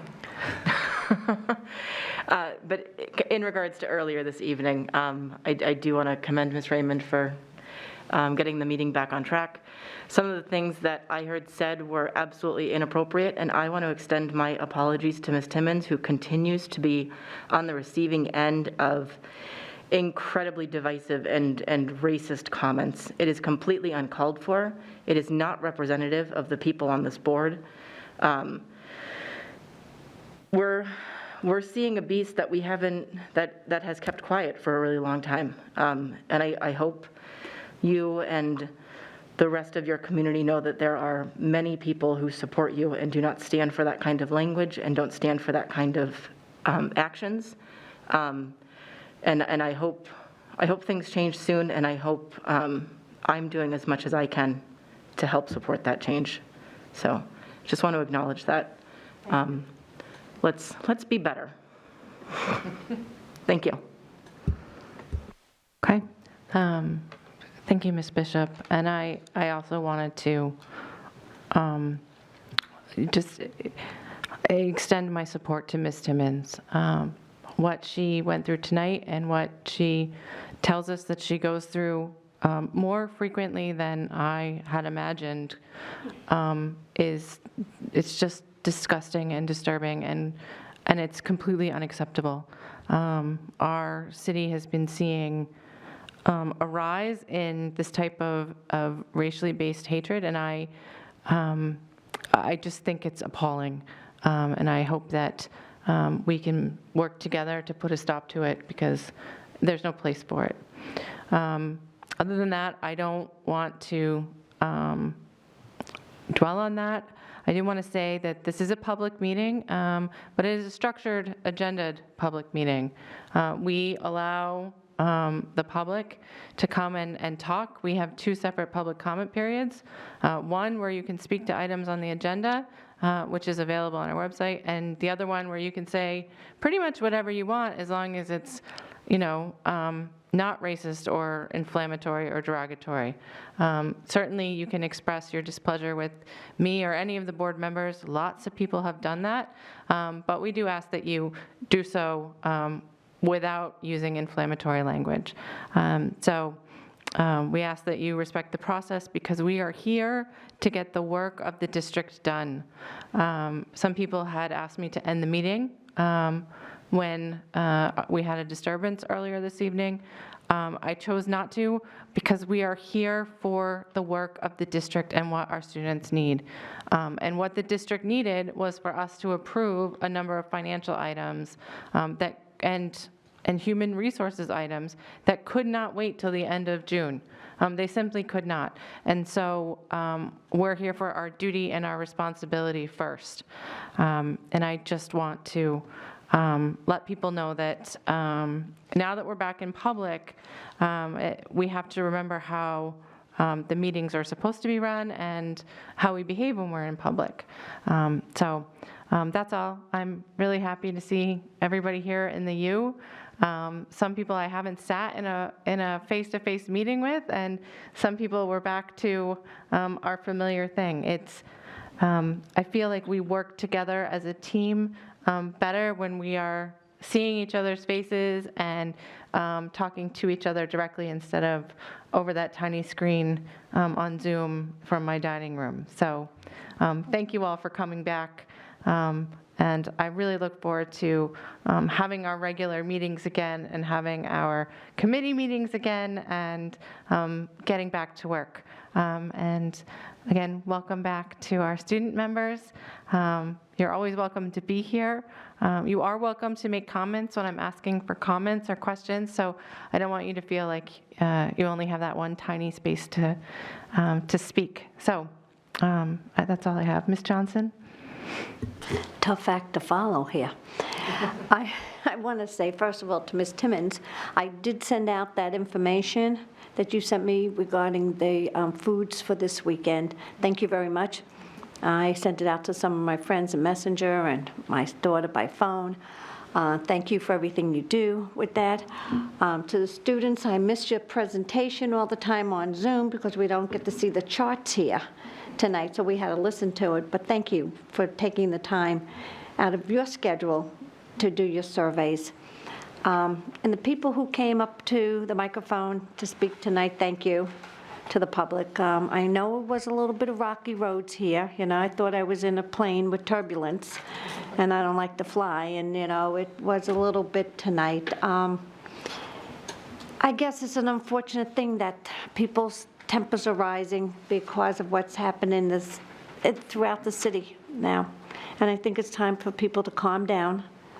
We're at the end of the school year. We're going to try to make it better next year. Some things were out of our control. Some things were in our control. But, you know, it's not as bad as it was last year when we couldn't get out and we couldn't do things. At least we have the breath of fresh air now. We can walk, we can talk, and hopefully the mask in the city will be, if you want to wear it, you wear. If you don't, you don't. Yeah, I mean, I used to have meetings like this on the Board of Aldermen, but not as rocky. And I used to say to people at the beginning of the meeting, get out your Coke, get out your popcorn, and recline in the chair. The best is yet to come. So anyway, everybody, please drive home safely tonight and calm down. Tomorrow's a better day. Thank you. Okay. Thank you, Ms. Johnson. Ms. Brown? Thank you. I'll be brief. I just want to wish our students throughout the district and their teachers and the administrators good luck for these last 3 weeks with spring fever here and the good weather, and let us all have a good last couple of weeks of school. Thanks.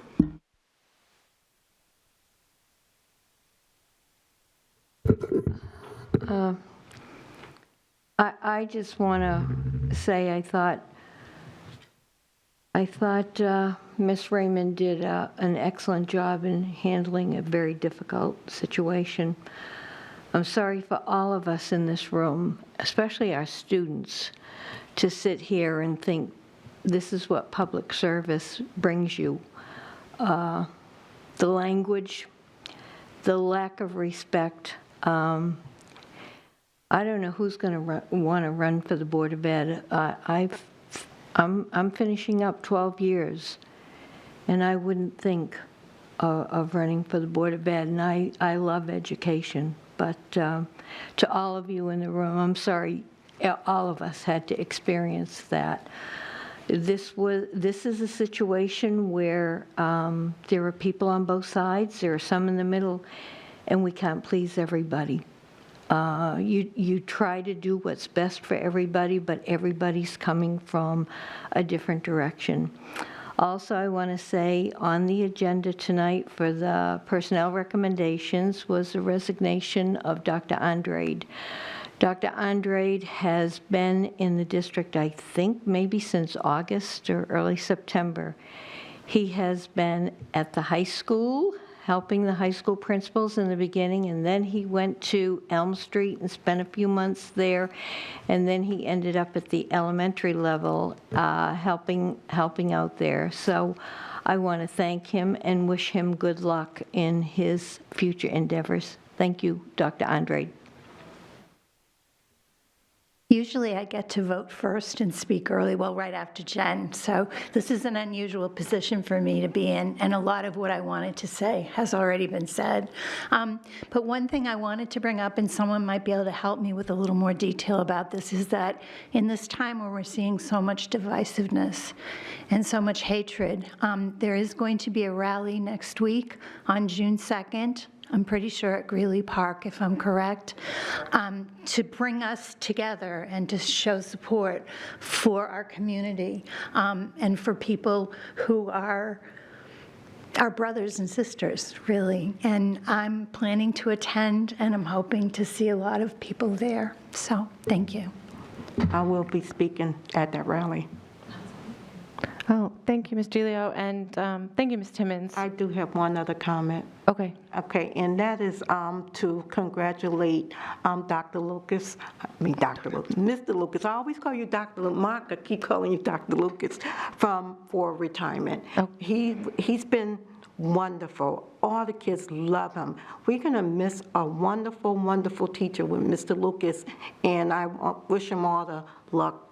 And hopefully he'll give us some guidance as well once he's out of the school district. But we are losing Dr. Andre and Mr. Lucas, two wonderful people.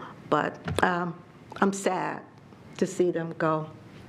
That's it. Dr. Andre is Burchill, right? Mark Lucas is, Lucas, yes. it's Burchill. Burchill is going to have a loss that's going to be hard to replace. Mm-hmm. Mr. Lucas. We love you, Mr. Lucas. Don't leave us. I think he's probably looking forward to retiring and playing golf or doing whatever. Okay, I don't have anything else, so knock on wood. I am ready for a motion to adjourn. So move. Okay, by Ms. Timmons and Ms. Johnson. It is 9:07 p.m. All in favor of adjournment, please say aye. Aye. Opposed? Okay, we are adjourned at 9:07 p.m.